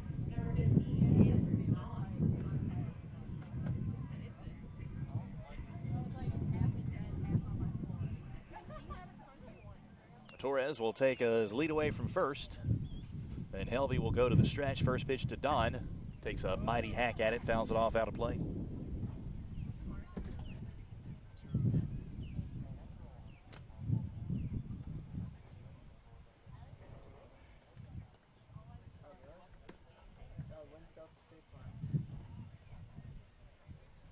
Now the 0-1. High and tight for ball 1.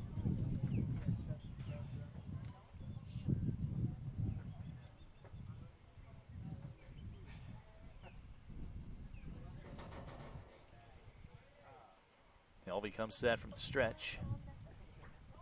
Time is called as he was taking too long for the liking of Andrew Don.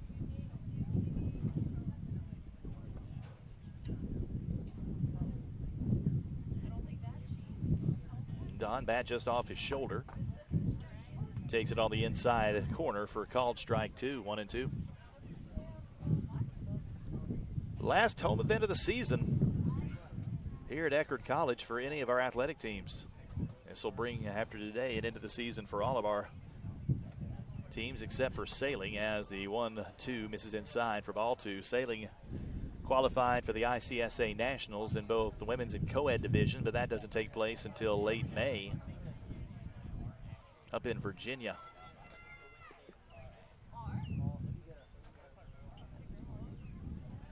Now the 2-2 from Helvey. After a long look in is on the way. Down and away, ball 3. Don's worked the count full. See what he can do here with Torres on first. Triton scored both of their runs in the 3rd inning on the home run by the on-deck batter, Jamal Cheney.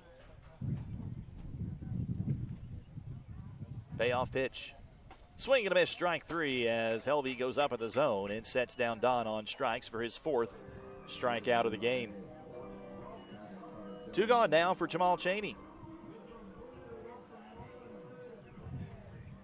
Cheney, as previously mentioned, had a 2-run home run to left field in his first at-bat.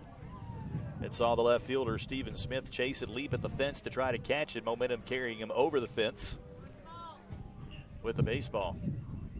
Apparently, he landed on his feet when he went over the fence, or so I was told. And Cheney is hit on the left elbow with the first pitch from Helvey. So he'll reach base safely for the second time today. Puts runners at first and second for the leadoff hitter, Nick Conti.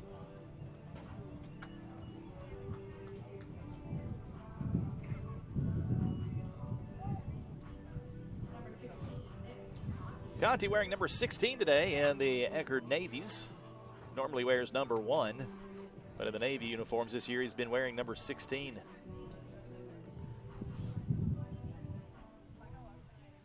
Got a chance to do some damage here for the Tritons. He's 0 for 2 with a pair of flyouts.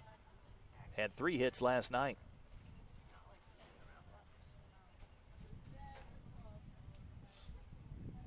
First pitch inside, ball 1.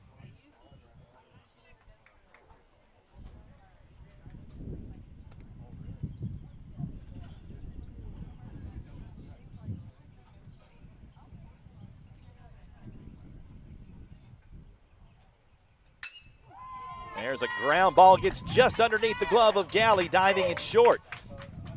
Torres has the sign, and he's home without a throw on the 2-out RBI single by Nick Conti. Makes it 10-3. Nice effort there by the shortstop, Galley, as he had to go to his throwing side, diving across his body, trying to make the grab, couldn't do it. And Coach Josh Beauregard had the green light for Torres all the way.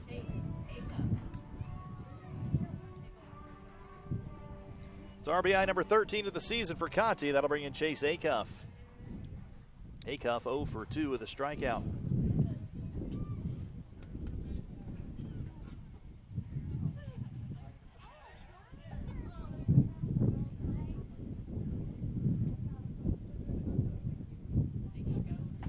First pitch sails over his head for ball 1, as Acuff had to duck underneath it, and now the catcher serving.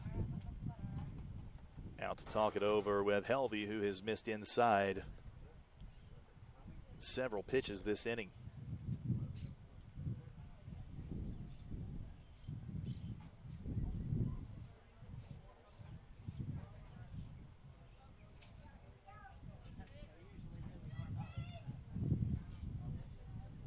Single, a hit batsman and a single have the Tritons on the board here in the bottom of the 5th. Acuff grounds it to short and over to Eckerd, covering second for the 6-4 force out and the final out of the inning. But the Tritons put another run on the board on the 2-out RBI single by Nick Conti. Still a lot of ground to make up for Eckerd, though, as we head to the 6th inning. Spartans still lead 10-3.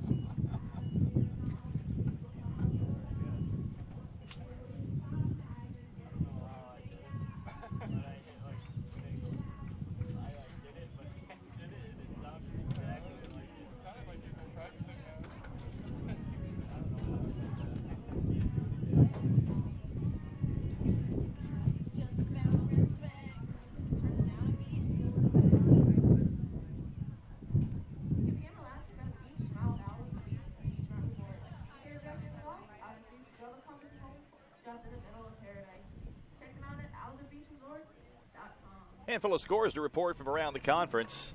Final in Daytona Beach, Embry-Riddle defeats Rollins 12-7. In game 2 of that doubleheader, Rollins is on top 6-0 in the 3rd inning. Later tonight, it's Lynn and Palm Beach Atlantic at 7 o'clock. And Nova Southeastern, a doubleheader today against. This is the University of Tampa.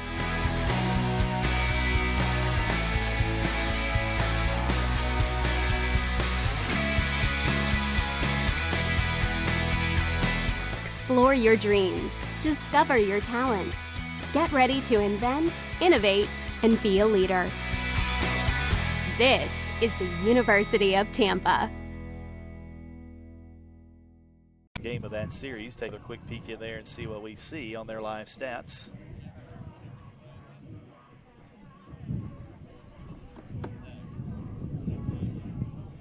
Yeah, nothing showing up.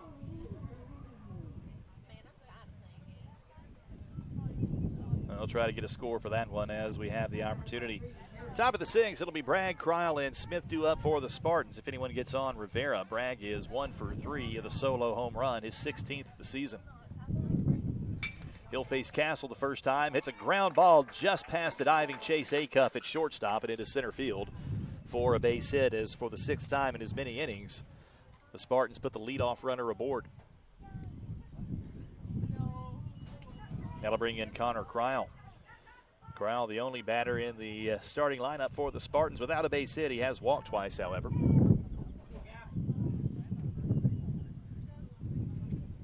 Actually, that's a pinch hitter. That is Chris Gaffney. He's a 5'10", 205 senior from Holtzville, New York, transferred from UNC Wilmington.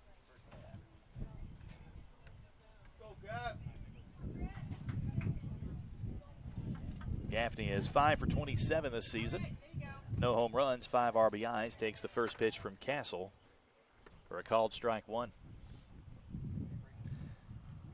Sure, we'll see possibility of a few more pinch hitters coming up for Tampa. Nice pitch by Castle as he pulls the string. Gaffney out in front of it for an 0-2 count.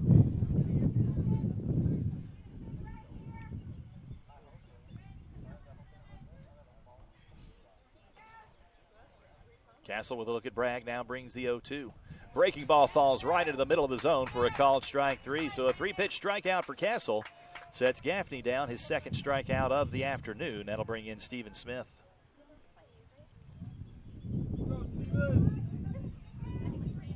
Smith 1 for 2 with a pair of runs scored.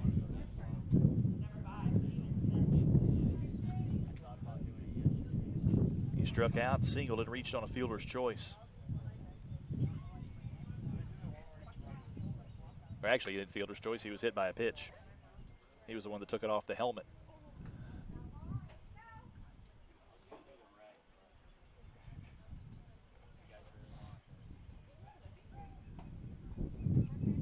Fouls the first pitch off as an 0-1 count. Castle kicks and fires down and away for ball 1. Good job by Calandra to block that. Keeps it in front of him.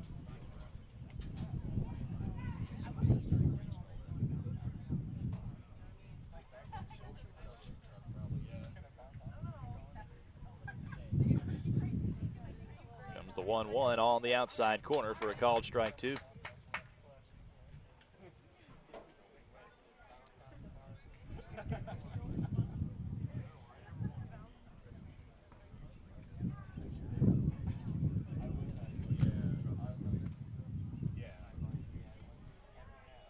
And the dirt for ball 2. Dylan McCullough put his name in the Eckerd history books last night. 6 strikeouts in 6 1/3 inning. Finished the season with 113 strikeouts. That's 3rd in program history in a single season, just 5 short of tying the program record. It was set by Jim Messier in the early 90s. Here's the 2-2. Breaking ball stays inside. Count now full to Smith.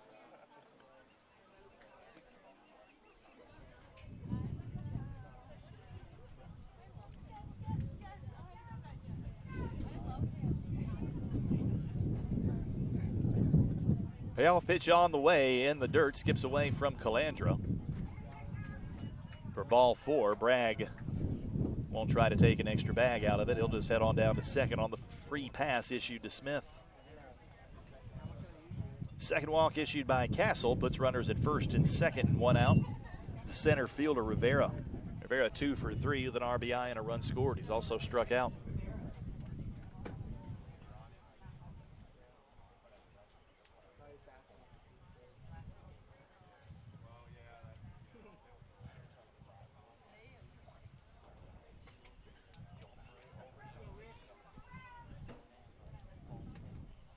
Swing and a miss on the first pitch, down and in for strike 1.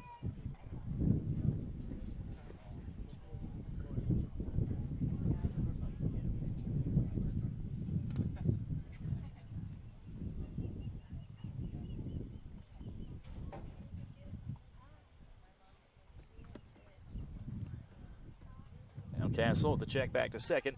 Kicks and fires. Same spot, swing and a miss. That one gets away from Calandra. And both runners will move up 90 feet into scoring position. Calandro pops his fist into his mitt after that one got away from him.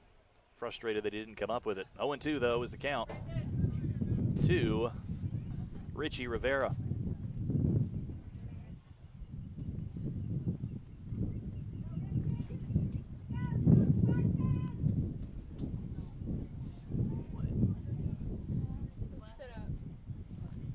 Here's the 0-2.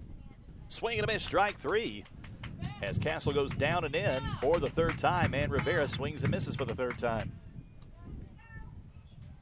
Third strike out of the game for Castle. 2 gone now for Brandon Galley, who's had a big day at the plate. 2 for 3, including a 3-run home run.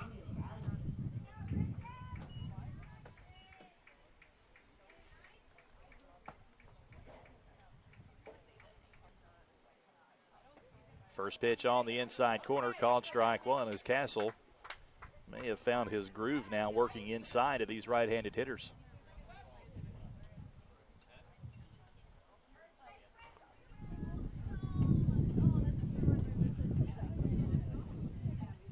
Breaking ball, foul tip for strike 2. As Castle continuing to work down and in to these righties.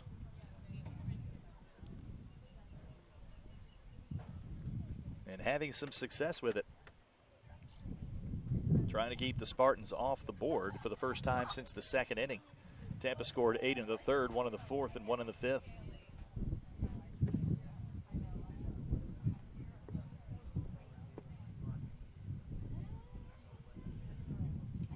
Here's the 0-2. A hard hit ball into the gap in left center field. Hyatt giving chase, lays out and can't come up with a catch. Nice effort by Hyatt. It's off the wall. 2 runs will score as Galley picks up RBIs number 5 and 6 on the day with a 2-run double. Now he's just a triple shy of the cycle.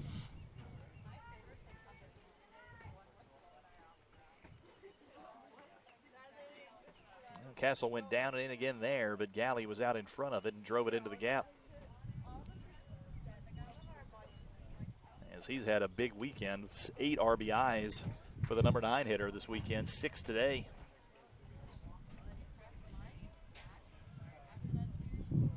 Gives him 26 on the season now. Clouding up as well out to the over right field. First pitch to Cataletta is aligned right at Hyatt in center field for the third out of the inning. But the Spartans did put 2 more on the board on the 2-out 2-run double by Brandon Galley and take a 12-3 lead as we head into the bottom of inning number 6.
Taking a look at the radar, it does look like we've got several cells popping up all around the area. Everything right now is out to the east of us.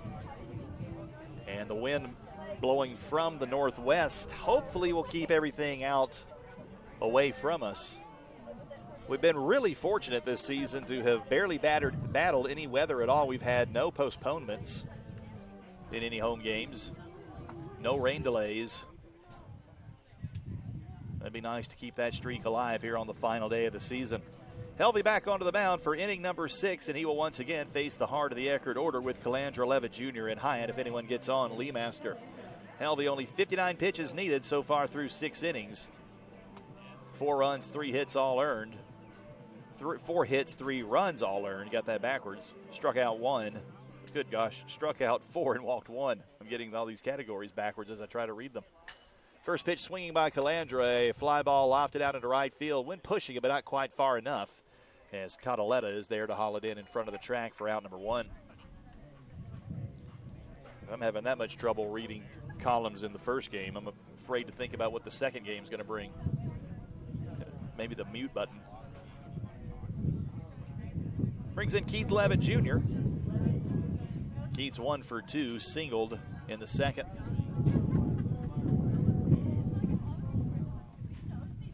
First pitch on the way, swinging. Foul tips it off the glove of Servin for strike 1.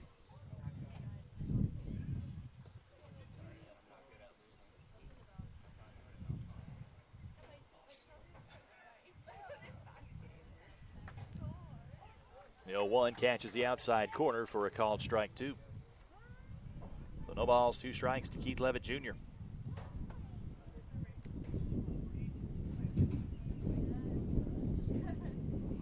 The 0-2 down and in as it bounces off the shin guard of Servin.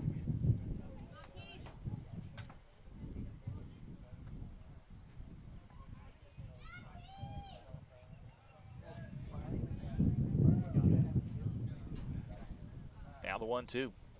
Swing and a miss, strike 3 as Levitt Jr. down on strikes for the first time today.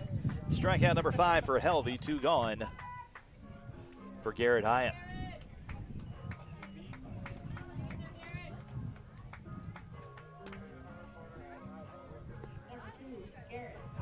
Hyatt 0 for 2, strikeout victim in both of his previous 2 at-bats.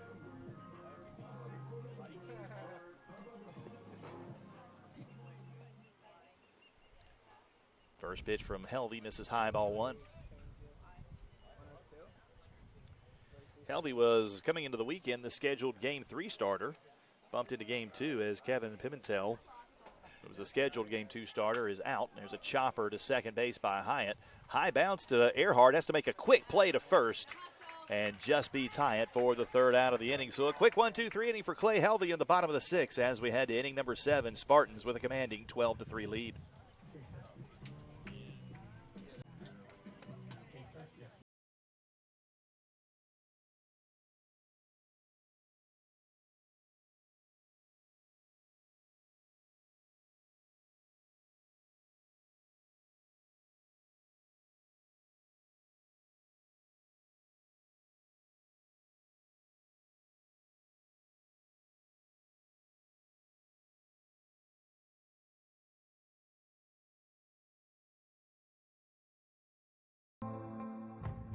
Series. I gotta look that up. It's a record. 8 straight hits. Doubted with all of our. We got a lot of though. That's crazy. That's crazy though. Yeah. Reach base in 10 straight plate appearances. Yeah. 8 for 8. That's nuts. New pitcher to the game for the Tritons is Drew Martin, the freshman from Tampa, is making his 13th appearance of the season, 7th in relief, has a record of 2-4, 8.72 ERA, 32 innings pitched, 29 hits allowed, 36 runs, 31 earned, 25 walks, and 28 strikeouts. Opponents hit .257 against him. And Martin's been effective at various times this year. What he's just struggled with is control. He's walked 25 in 32 innings, and he's hit 15 batters. But when Drew's been able to harness that control, he's proven to be very effective. And Eckerd will need that with a spot opening up in the weekend rotation next year with the graduation of Nick Alonso. It will be an opportunity for Martin perhaps next year to pitch his way into that weekend rotation. His 6 starts have all come this season in midweek games. He'll face the 2, 3, and 4 hitters for Tampa this inning. I think we've got a pinch hitter. We do for Drew Earhart. This is Cole Perry, a junior from Jacksonville, Florida. Perry is hitting .352 on the year, 19 for 54. The home run and 14 RBIs. When you come off the bench with a pinch hitter that hits .354.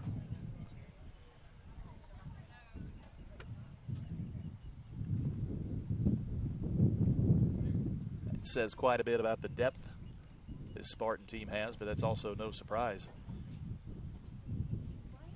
See what he can do against Martin. Castle throws 2 innings, gives up 4 hits, 3 runs, all earned, walks 2, and strikes out 3. Martin, the third pitcher of the day for the Tritons. Eckerd used 5 last night, although 4 of them threw limited amounts. They'll all probably be available today. First pitch from Martin in for strike 1 at the knees. 12 runs on 15 hits, no errors for Tampa. 3 runs on 4 hits and 1 error for the Tritons. Here's the 0-1. Misses inside, a 1-1. Darren Miller is due up next, and he is on deck right now, swinging a bat. Question will be, can Eckerd find a way to get him out? Haven't yet in this series. 1-1 popped up, fouling out of play, 1-2.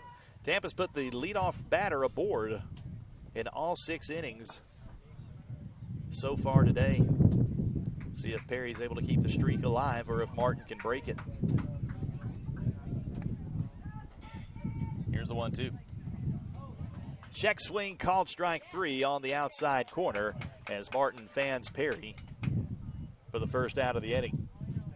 Now here we go. Is Miller coming up to the plate? That is Darren Miller. Will not be pinch hit for, and why should Coach Urso do that? Miller is only 3 for 3 today with a home run and 8 for 8 in the series. First pitch off speed, catches the inside corner at the knees for a called strike 1.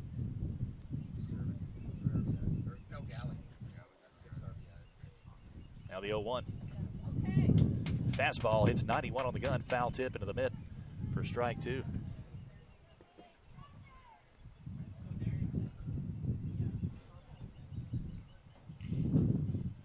Martin now kicks and fires with the 0-2. Called strike 3 on the inside corner. Second strikeout for Martin, and for the first time this series, Darren Miller is down on strikes. Didn't care much for that call.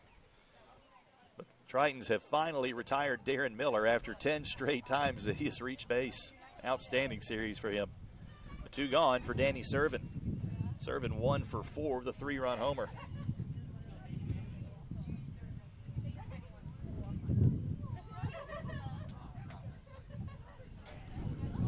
Martin, pair of strikeouts already, looking for a 1-2-3 inning as Servin stands in. Actually, it's another pinch hitter. This is Danny Maynard. 15, Maynard. Maynard, a junior from Burnt Hills, New York, transfer from the University of Maryland, fouls the first pitch off for strike 1.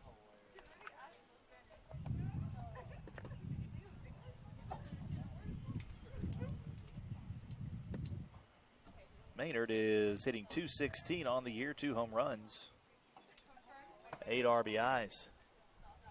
Count 1-1.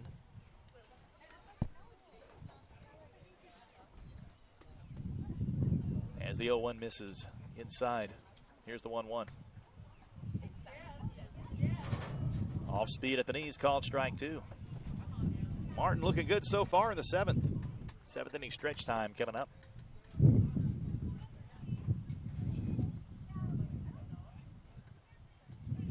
Now the 1-2, swing and a miss, strike 3 on a slider down and away. Martin strikes out the side, and the Spartans are held scoreless for the first time since the 2nd inning. We go to the 7th inning stretch. Tampa leads it 12-3 as we head to the bottom of inning number 7.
have one for us.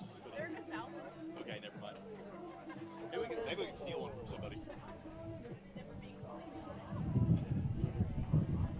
We can always tell them to sit there.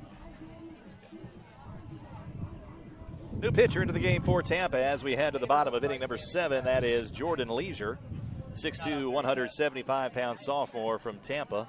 Went to Riverview High School. Leisure is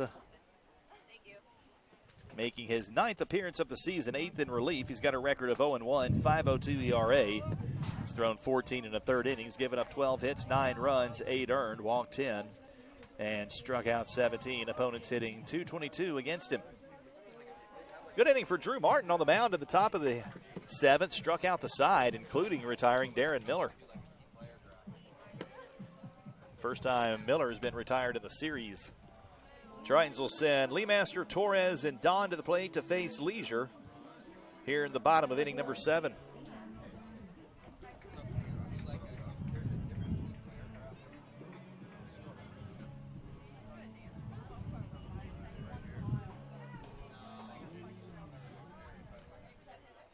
Leemaster 0 for 2. He's flown out and grounded out. First pitch on the way to Shane. On the outside corner, called strike 1 on a 91-mile-an-hour fastball.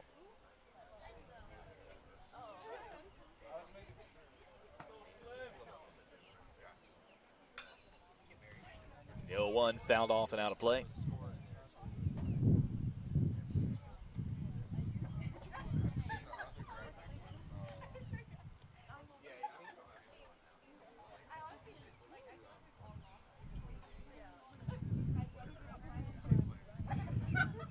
Now the 0-2 misses outside for ball 1.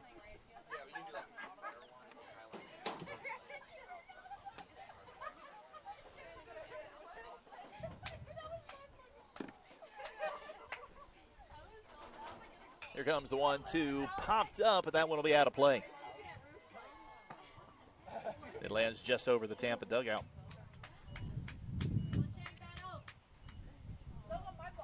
Leemaster looking for his first hit of the series. Almost had blooper down the left field line last night, but missed by just a couple of feet. Here comes the 1-2 from Jordan Leisure. Over but low, ball 2.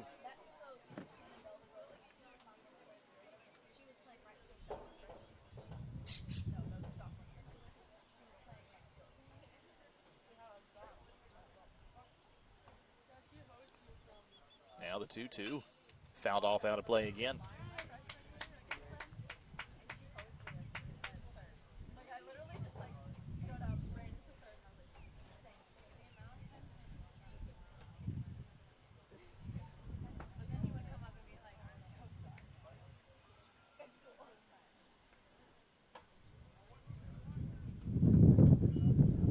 Two and two now as Leisure misses on the 3-2 rather, as Leisure misses on the 2-2.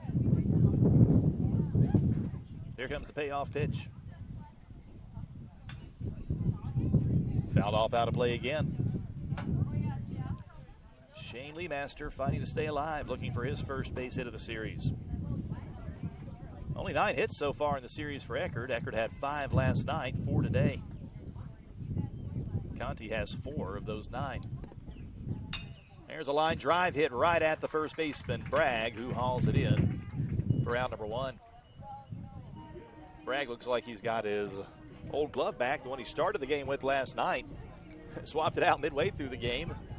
Came back with a red glove, started the game today with that same red glove. Now back to what looks like the glove he started with.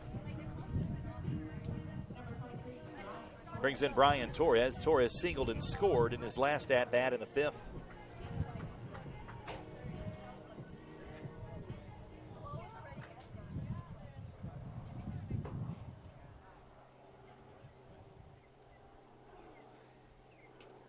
Chases a slider down and away for strike 1.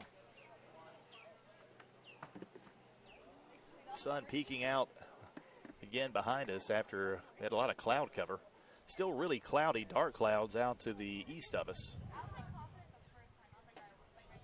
Over but low for ball 1, but with the winds continuing to blow out of the northwest.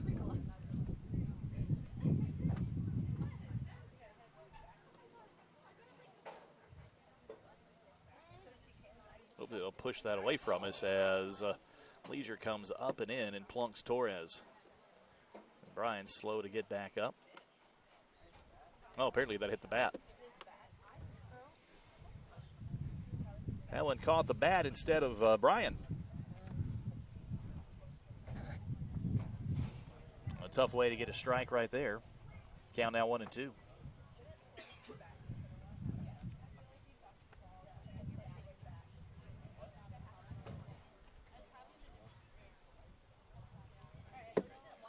A 1-2 pitch on the way.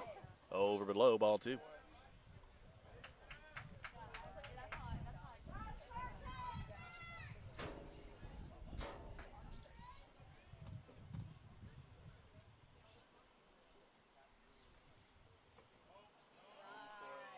Check swing on a pitch in the dirt.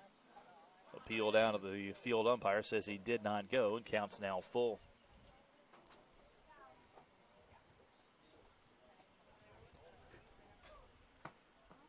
Torres second on the team, no, first on the team rather, in home runs with 9.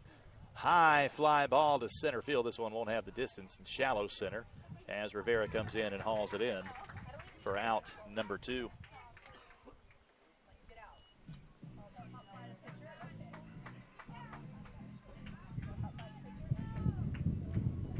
Two up, 2 down. That'll bring in Andrew Don, the first baseman. Is 0 for 1. He walked and scored and then struck out in his last at bat.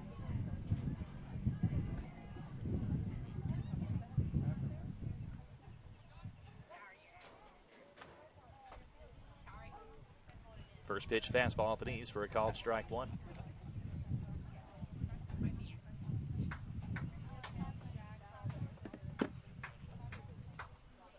Now Leisure with the 0-1. Just misses off the inside corner. Count even at 1-1 as the reliever Leisure looking for a 1-2-3 inning.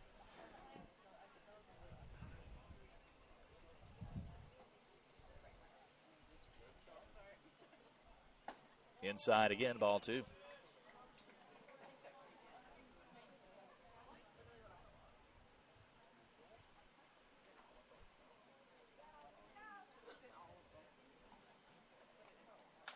Chop foul in front of the Tampa dugout. Evens count at 2-2. Infield, outfield, straight away here for Andrew Don with 2 outs in the bottom of the 7th.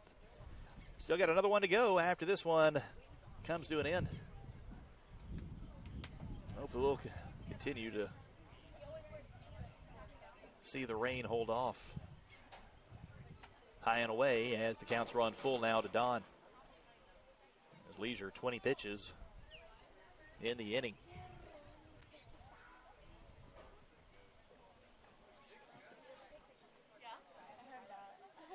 Payoff pitch on the way. Fouled off as Don stays alive.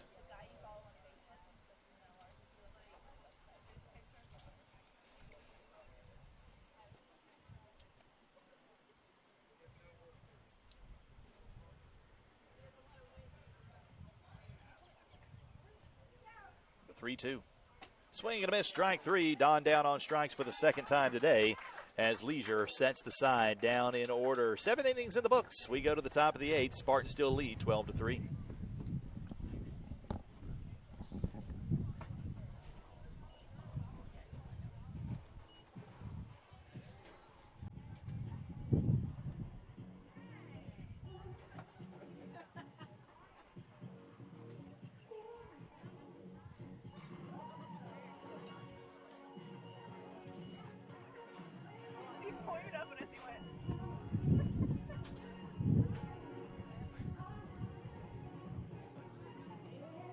Cells are actually blowing towards us. Yeah, we're going to get a little rain. It's weird because the wind feels like it's blowing this way, but everything, all these cells are moving this way. John, you should get Chief to do it with you. You get this game in before. Like, so I heard you like Whitney. Yeah, we're probably going to get a little rain. I don't know, that cell broke up as it's coming over.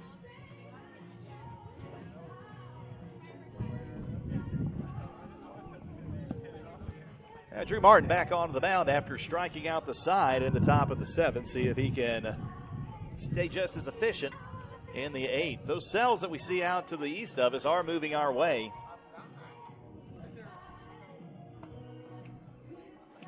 Hopefully they'll split up and move around us.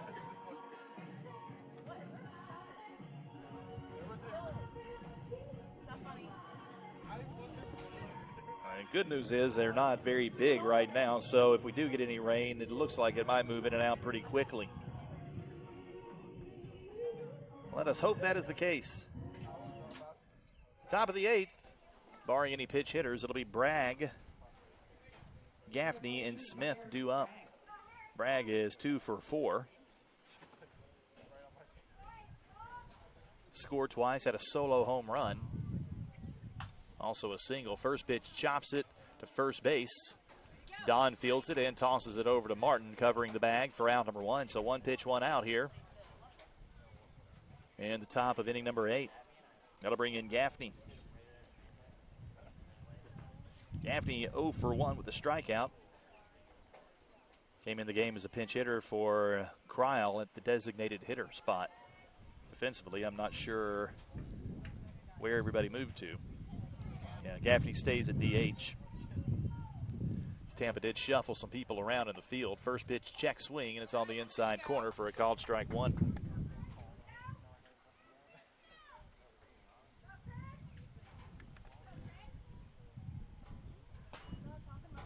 And the dirt, count even at 1-1.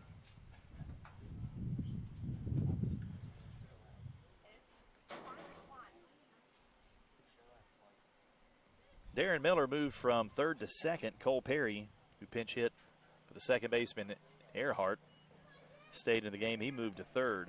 Maynard's now behind the plate for Tampa. That should wrap up the defensive changes that didn't bring in the bottom of the 7th. 2-1 the count here to Gaffney as Martin has bounced 2 in a row. There's a strike on the inside corner as Martin takes a little bit off of that one. Now evens the count up at 2-2. 15 hits of the day so far for Tampa.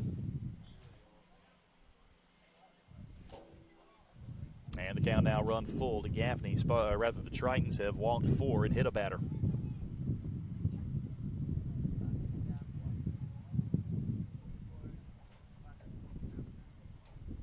Payoff pitch just off the inside corner for ball 4. Martin hoped to get the call, didn't get it. As Gaffney reaches on the base on balls. 5th walk of the game issued by the Tritons, and that'll bring in Steven Smith. Smith 1 for 2. He's walked, been hit by a pitch, singled, and scored 3 times.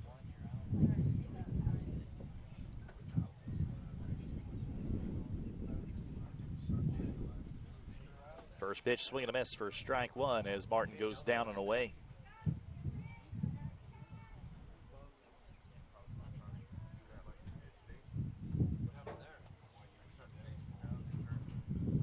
Middle infield at double play depth. Nice off-speed pitch has Smith fooled on the outside corner. It's a called strike 2.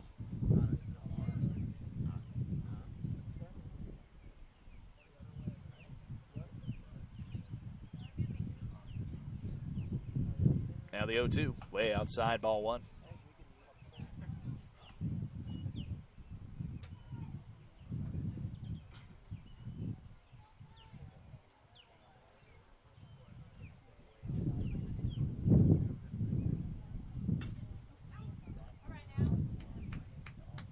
Smith fouls one off out of play on a nice pitch down and away by Martin to stay alive.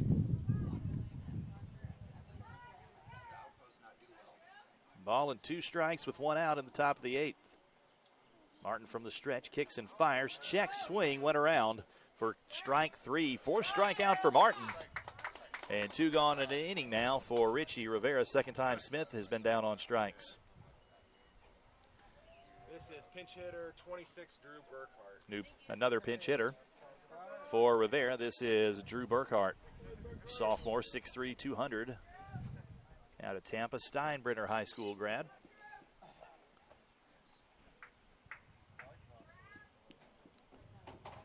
Burkhardt is 2 for 8 this year, the pair of RBIs.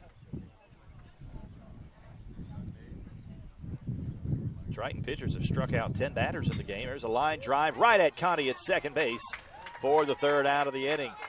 Well, the Spartans put a runner aboard on a one-out walk, but leave him stranded as we go to the bottom of inning number 8.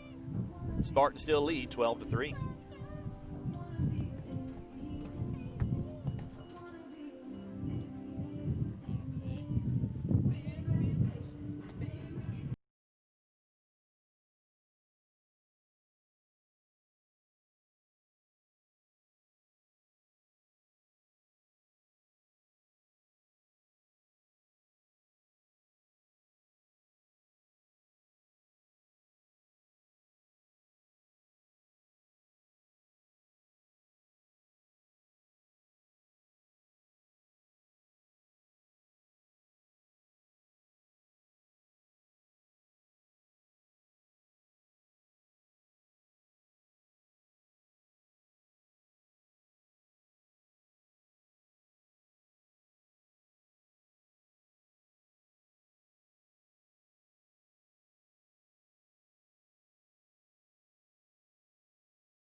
Jordan Leisure back onto the mound as we go to the bottom of the 8th. It'll be Cheney, Conti, and Acuff due up for the Tritons if anyone gets on.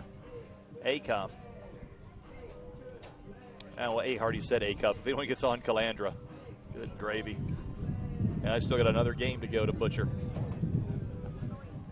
Cataletta moves to center. Burkhardt stays into the game. He goes to right. Cheney is 1 for 1, homered, and was hit by a pitch, and now he's hit by a pitch again. Or maybe not.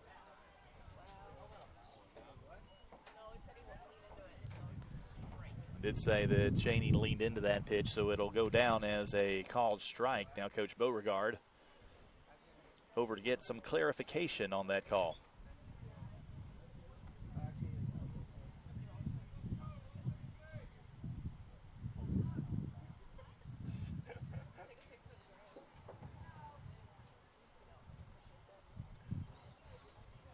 He got the answer. Don't know if it was the answer he wanted, but the count will be 0-1 to Cheney. Cheney homered in the third, a 2-run shot to left field. Scored Eckerd's first runs of the game, then was hit by a pitch in his last at-bat, almost the exact same way he was hit there. This time he didn't get the benefit of the call. Now the 0-1. Down and away, ball 1.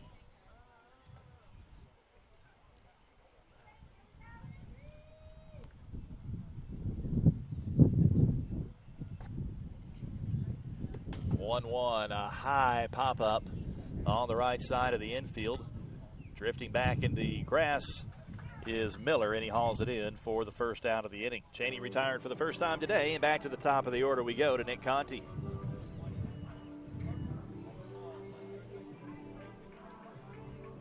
Conti 1 for 3, had a 2-out RBI single in the 5th. That's it. Produced the last run of the game so far for the Tritons. Conti 4 hits now in the series. First pitch swinging, a slow chopper back up the middle. He might beat this one out. Throw is not in time as Conti comes through with the infield single.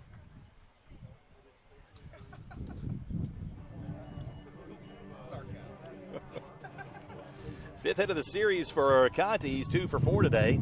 Didn't hit that ball hard, but he chopped it high. By the time Miller was able to get to it behind the bag, he made a quick play, but didn't have much time as Conti had that beat by a step or two. That'll bring in Chase Acuff. Acuff 0 for 3, still looking for his first hit of the series.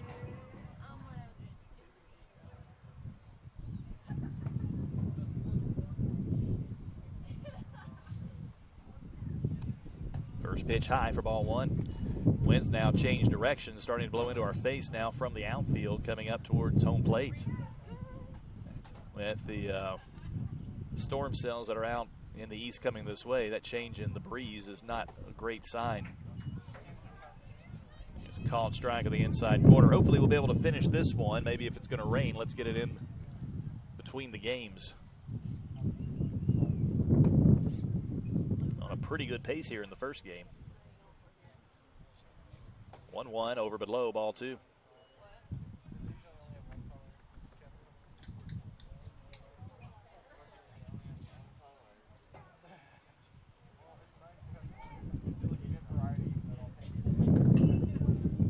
Popped up in foul territory, that one drifting out of play.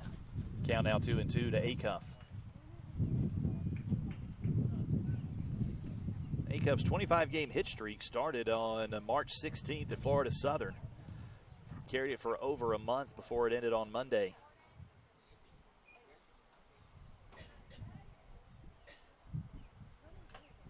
Foul tip off the mask of the catcher, Maynard.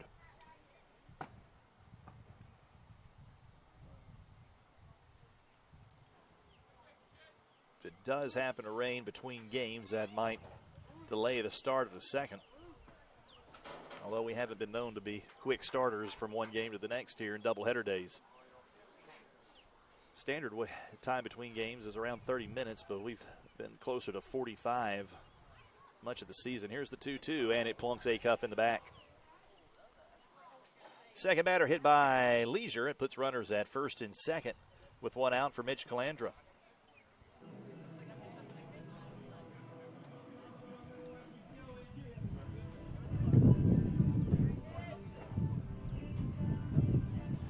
Calandra 0 for 3.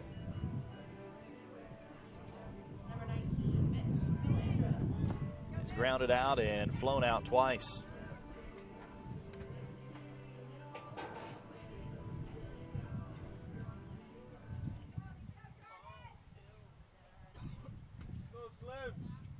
See what Mitch can do here with runners at first and second and one out. Neither runner being held on. First pitch is a strike, swinging to Calandra.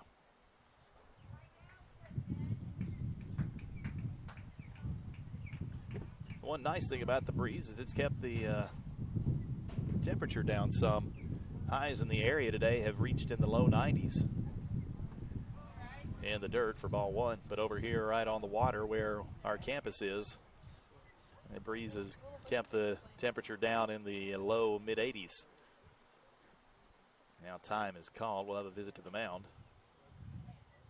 And I believe Leisure might have just hurt himself. He's down holding his elbow. Well, you never want to see that. That happened with Jack Ervolino on Monday at St. Leo. Earlier the year that happened with Justin Carrillo. Never want to see a pitcher go down like that, holding on to his throwing arm. Rarely a good sign. That's never a good sign. It's rarely a promising sign.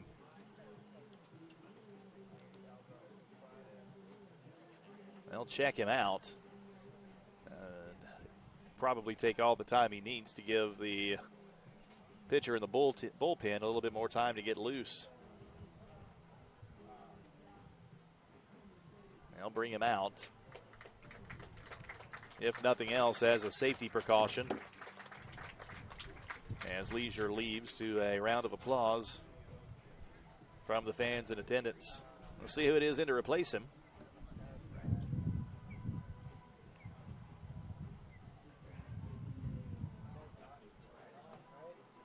He might get a little bit extra warm-up time.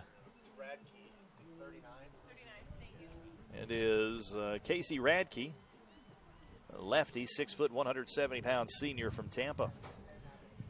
And they say, I don't know how much time he had been already in the bullpen warming up, but he may get a little bit more time to loosen up. But that happened early in the year, back in February with Justin Carrillo. Seeing pretty much the same thing that happened as far as the warm-up went. With Cam Lanzilli came in to replace him. Lanzilli got a few tosses in front of the mound before he moved even onto the mound finish his warm-ups, and that's what Radke is doing here. He's actually on the mound, just not working off the rubber. So he'll get a little bit more time to warm up as he replaces Leisure, who heads out after an inning of third with an injury. Hopefully it's not too serious and won't sideline him for long. Honestly, one game, turn off the music and all of you. I'd be so nervous. I would be so nervous picking up.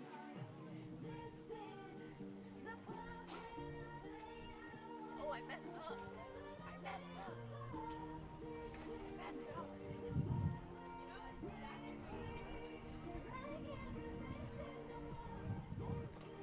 They're in the sixth, and Daytona Beach. Rollins has a 10-3 lead in the final game of that series with Embry-Riddle. Embry-Riddle won the opener today, 12-7. North Greenville, number one North Greenville, even their three-game weekend series up with Nova Southeastern, a 13-11 win in 10 innings. They should be underway in the second of two there in the rubber game of that series. Lynn and PBA onto the lights tonight with a 7 o'clock start. And, of course, we've still got one more to go here after this game between Tampa and Eckerd in the final game of the three-game series. Spartans now just 5 outs away from winning the Sunshine State Conference Championship. The win in this game would clinch it for the Spartans, their third in a row and 19th all-time.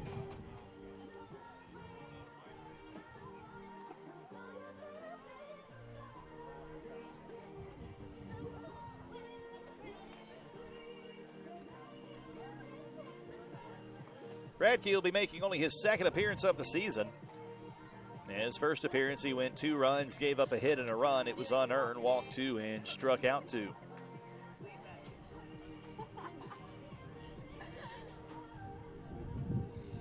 Still haven't seen some of Tampa's top relievers yet. Mark Moclair, Shane Dickel.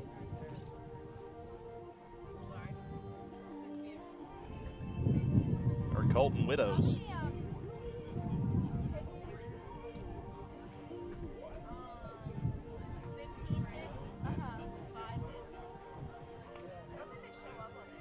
They don't unless you do like the break. Oh, okay. And then 0 errors, Tampa 1 runs. Perfect. Radke appears to be ready to go. He'll inherit a 1-1 count against Mitch Calandra. So that means the batter will be his, even on a walk. Sort of like coming into slow pitch softball, where you some leagues begin with a 1-1 count. That's the only similarity. As Radke steps onto the mound, he has runners at first and second. Conti at second, Acuff at first. Here's the first pitch to Calandra. Chases one out of the zone for strike 2. Mitch was way out in front of that one.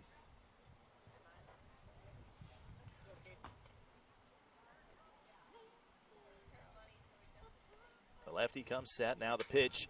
Fly ball to center field. Drifting in and hauling it in for out number 2 is Cataletta. Calandra retired for the 4th time today. 2 gone for Keith Levitt Jr.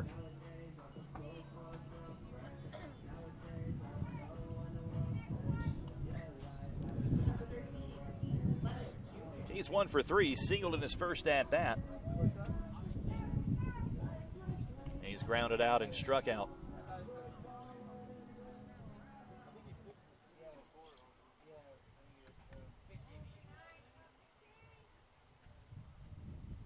First pitch from Radke on the way. Breaking ball, foul tip for strike 1. Neither runner being held on. The first baseman, Bragg, playing well behind Acuff at first.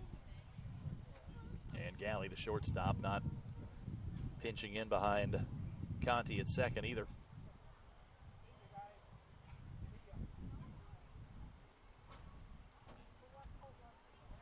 Here's the 0-1. Oh, with the knees, called strike 2.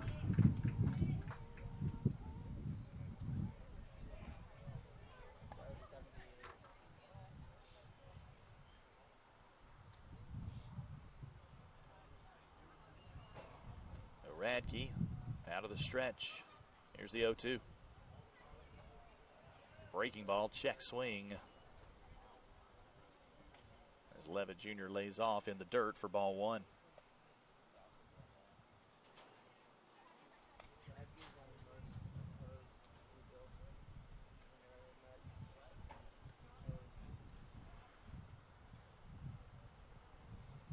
And the 1-2, another breaking ball, swing and a miss for strike 3 on an off-speed pitch, only 63 on the gun. As Levitt Jr. way out in front, he strikes out for the second time today, and the Tritons strand 2 in the bottom of the 8th. We head to the 9th, Tampa leading it 12-3.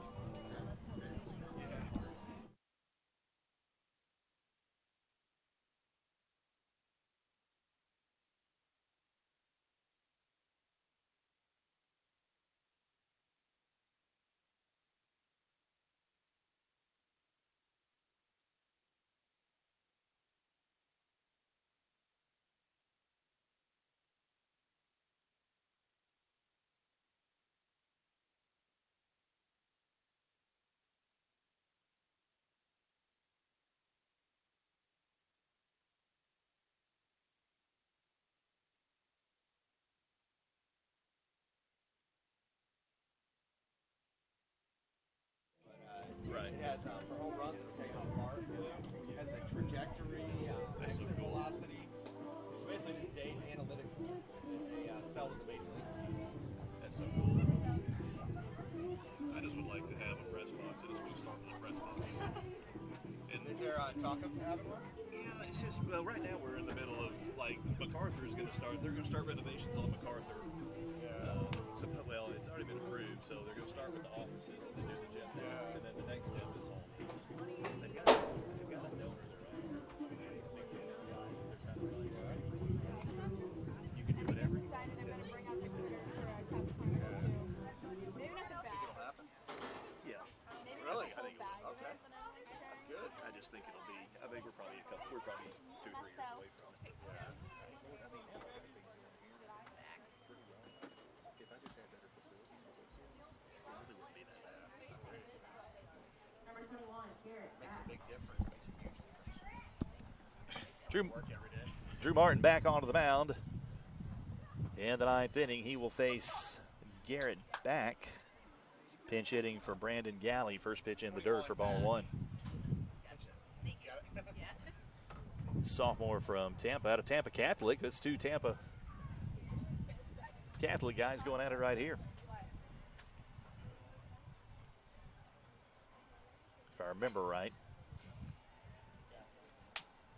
Double check Martin. Inside corner for a called strike 1. Now, I'm sorry, Drew Martin was at Jesuit High School.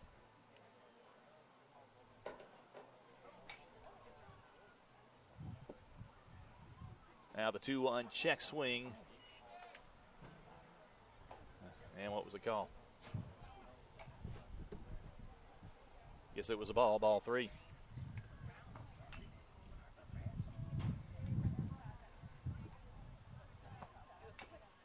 Three-1 on the inside corner for a called strike 2. We've run it full 3-2.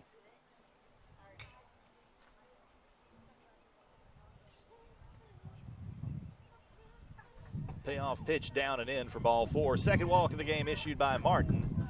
And for the 7th time in 9 innings, the Spartans put the leadoff runner aboard. Brings in Cataletta, who's 0 for 2. Came into the game as a pinch hitter midway through. Stayed in the outfield.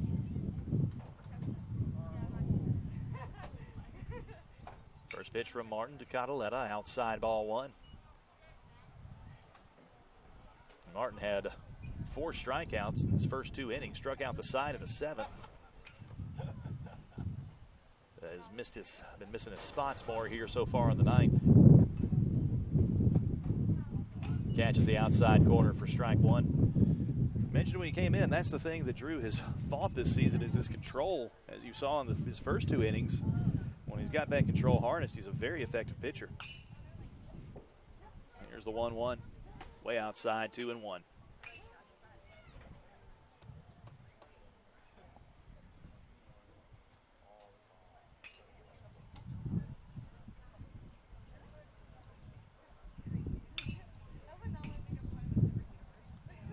Long look in, now the 2-1. Swing and a miss, strike two, as Cataletta decides a little late to swing and is behind the pitch, which probably outside. Evens count up at 2-2.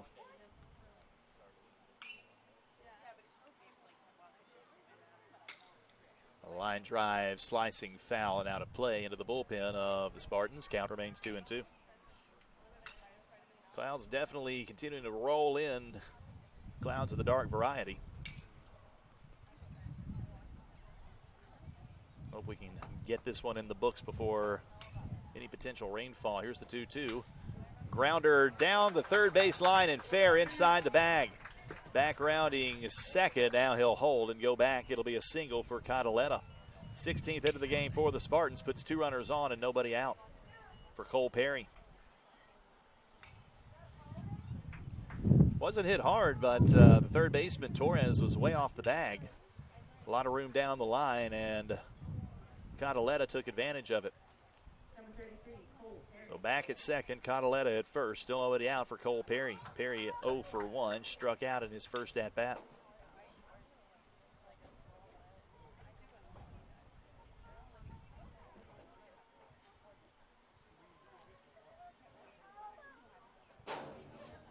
First pitch from Martin, over but low for ball 1.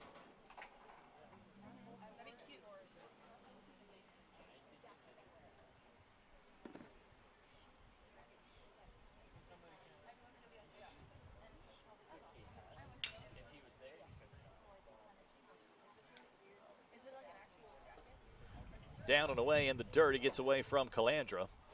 2-0 as both runners move up on the wild pitch.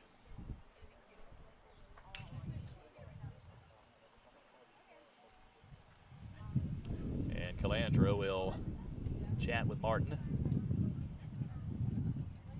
as he's gotten a little bit wild here in his third inning of work.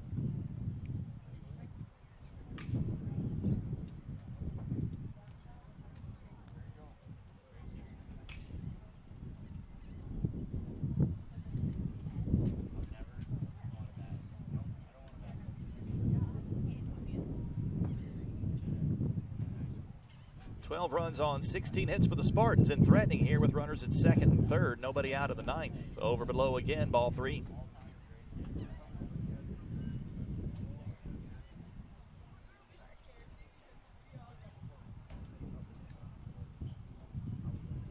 See if Martin can fight back. Walking a single. And now a hit batter. 16th hit batter of the season for Martin. Has the bases loaded now, nobody out for, guess who, Darren Miller. Might have a pitching change coming up first. We'll see what Coach Beauregard does in this mound visit. Miller may be looking for a little revenge against Martin. Martin struck him out back in the 7th. First time all weekend that Miller's been retired. Actually, we have a pinch. I think we'll have a pinch hitter. 16, low flat. Yeah. That's Joe Loflad taking some hacks. Looks like he'll be pinch hitting for Darren Miller. Loflad, a 5'11 junior from Summers Point, New Jersey.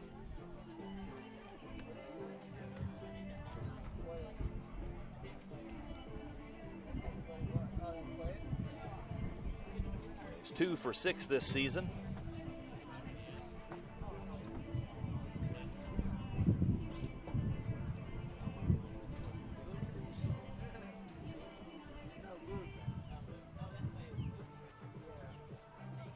And Martin will stay in. See what he can do with the bases loaded, nobody out.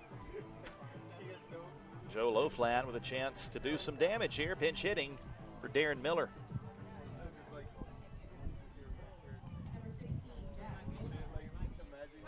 Jack Loflad, I think I said Joe. Jack Loflad. He's got a pair of RBIs on the season.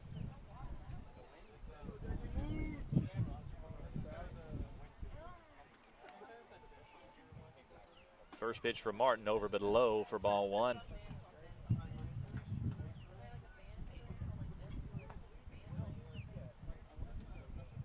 Martin threw scoreless innings in the 7th and 8th, but has run into some big-time trouble here in the 9th. There's a line drive, base hit into left center field. 1 run is in. Cataletta rounding third. He's on his way home, and that's a 2-run single for Jack Loflat. RBIs number 3 and 4 on the season, makes it 14-3, and that'll end the day for Martin.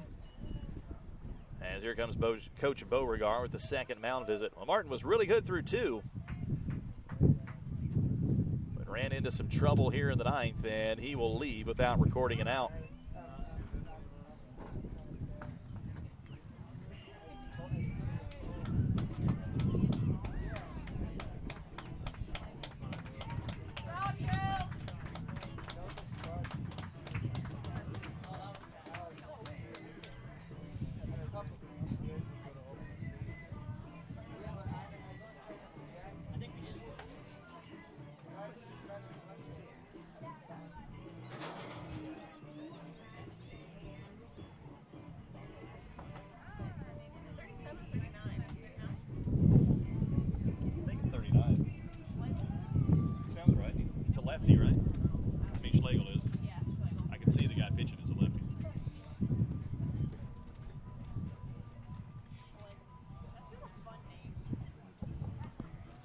New pitcher to the game is Tyler Schlegel.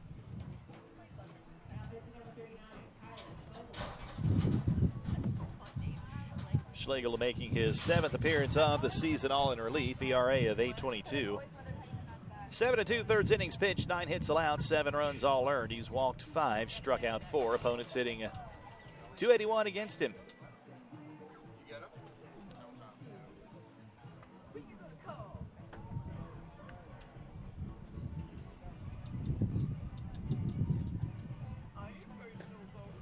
Schlegel, 6'4", 185 from Jacksonville, Florida. And he will face, who will he face? He will face Danny Maynard. Maynard 0 for 1, struck out in his first at-bat, pinch hitting in the 7th.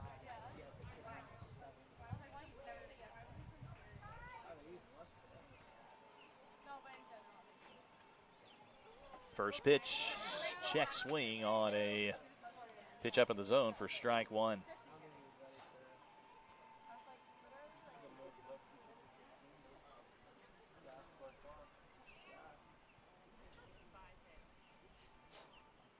Breaking ball called strike 2 on the outside corner.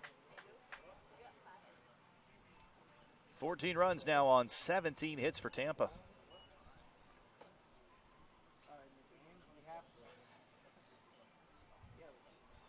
The 0-2, over but low, ball 1.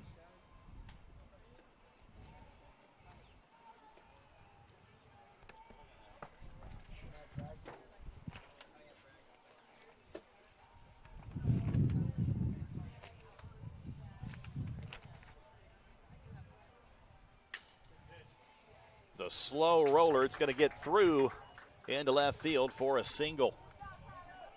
Wasn't hit hard, but that was a seeing eye single. 18th hit of the game for Tampa, has the bases loaded, still nobody out. And Harrison Bragg will come to the plate. 18 hits, that ties the season high for Tampa. They had 18 on March 14th against Bridgeport, and 18 again on April 13th against Palm Beach Atlantic. Bragg 2 for 5. 2 runs scored at an RBI. That came on a solo home run in the 3rd. First pitch from Schlegel, a breaking ball hit hard into the gap in left center field. That's off the wall. 1 run in, 2 runs in on Bragg's 3rd double of the series. Makes it 16-3. Still nobody out here in the top of the 9th.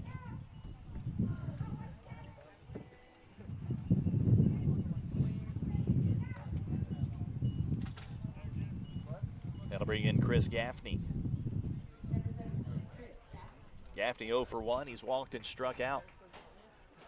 RBIs number 51 and 52 on the season for Bragg. First pitch on the outside corner, called strike 1.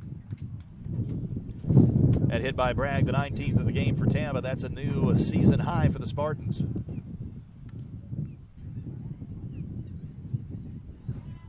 Another breaking ball, slow roller to third. Torres across to first for the first out of the inning.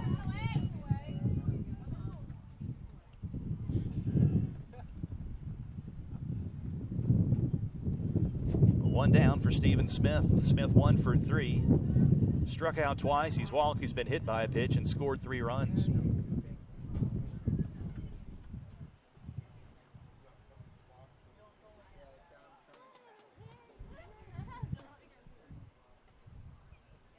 First pitch in the dirt for ball 1.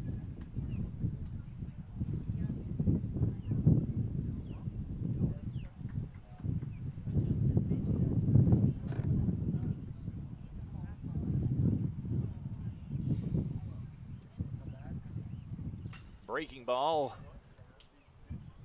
Flied into shallow left field. Nice catch by Levitt Jr. on the run for out number 2.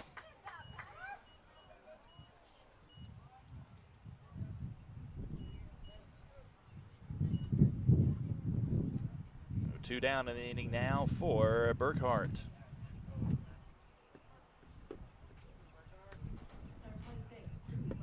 Burkhart is 0 for 1. Lined out to Conti at second in his first at-bat. Schlegel's first pitch, breaking ball in for a called strike 1 at the knees.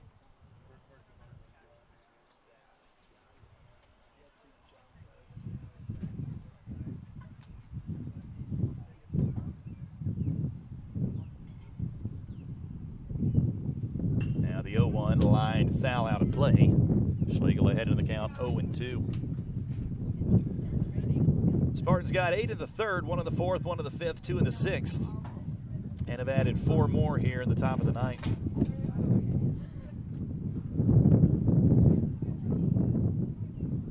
Time is called as Schlegel steps off the rubber behind the mound, or behind the rubber, still on the mound. Now comes Set as he works from the third base side of the rubber, the 0-2 in the dirt, or just low, not quite in the dirt, really close to the dirt. Ball 1.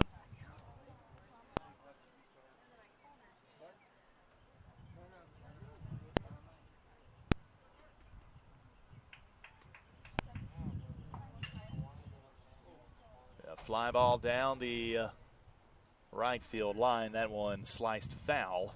Cheney couldn't get to it. No, the count will remain 1-2.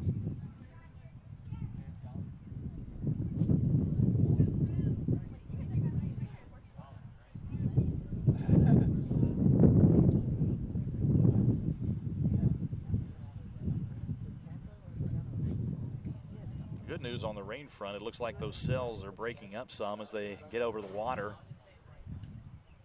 coming towards us. Well, I say that. There's a big one that's angling right down at us. Chop foul. Count remains 1-2.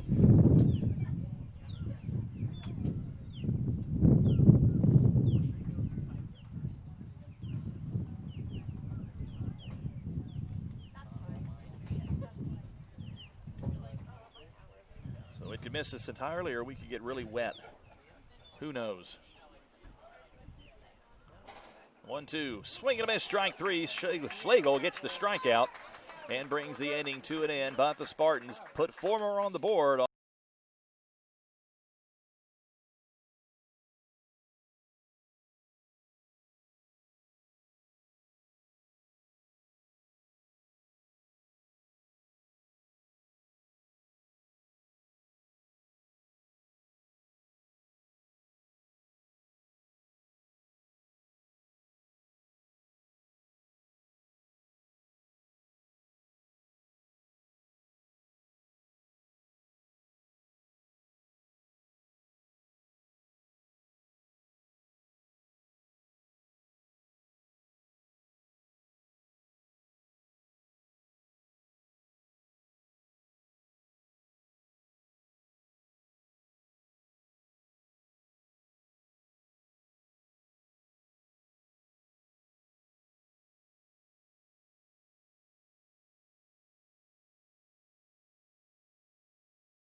Bottom of the ninth, should see a few pinch hitters for the Tritons. It'll be Nick Arrivo pinch hitting for Garrett Hyatt.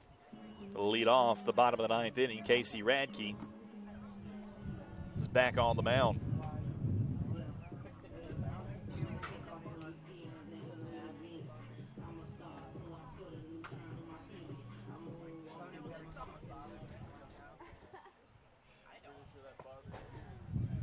Arrivo is 9 for 33 this season in his freshman year, hitting .273, 9 runs batted in. First pitch from Radke is top of the zone, called strike one. We were on a pace to be well under 3 hours. Boy, Tampa just blew that in the top of the ninth with 4 more runs. Fouled off out of play, count now 0-2.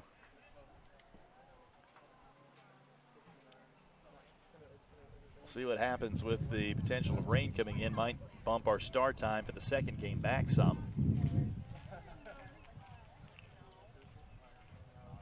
Now the 0-2. High fly ball into right field.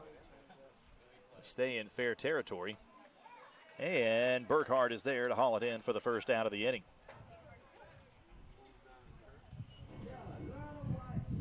Revo retired and another pinch hitter. This is Tyler Kozer.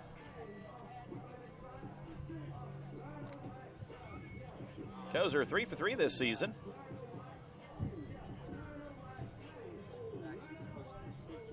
With a pair of RBIs, all 3 hits have been singles.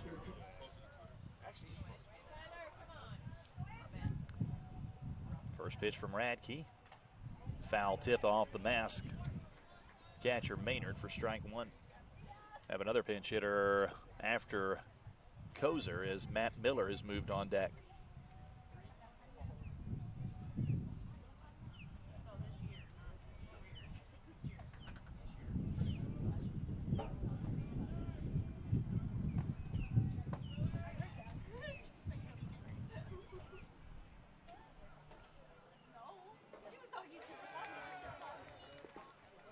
Kozer checks his swing on an off-speed pitch, just misses for ball one.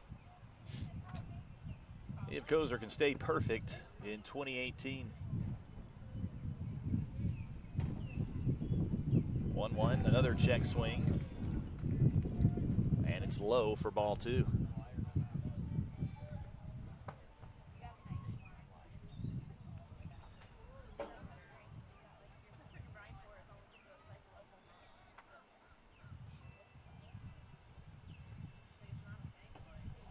Check swing this time, but the pitch falls in on the inside corner for strike two. Count even at 2-2.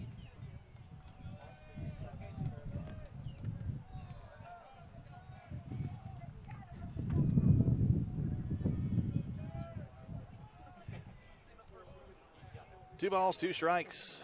One out at the bottom of the ninth.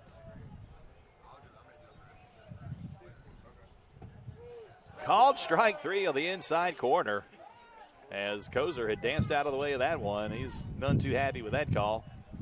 And neither are the Triton fans in attendance, but strikeout it is, 2 down, and the Eckerd down to its last out with Matt Miller coming to the plate. Let's see what Miller's done this season. Matt is had it rough, 0 for 17 this year as a pair of RBIs. First pitch on the way. Low, ball one.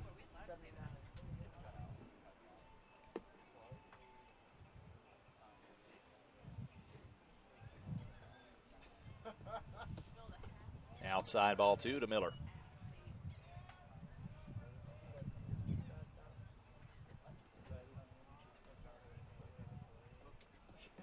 See if Miller can get his first hit of the season on the last day of the season. Here's the 2-0. Pops up, foul out of play.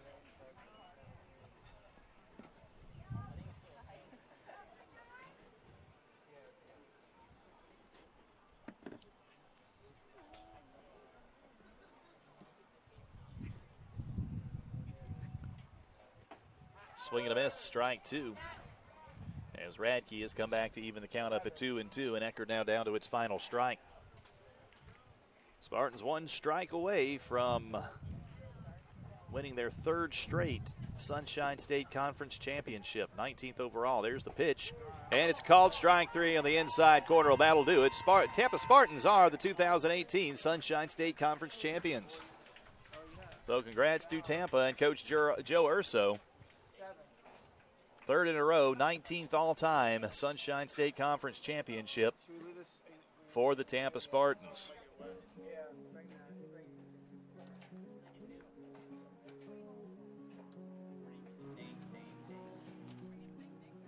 (16-3) the final.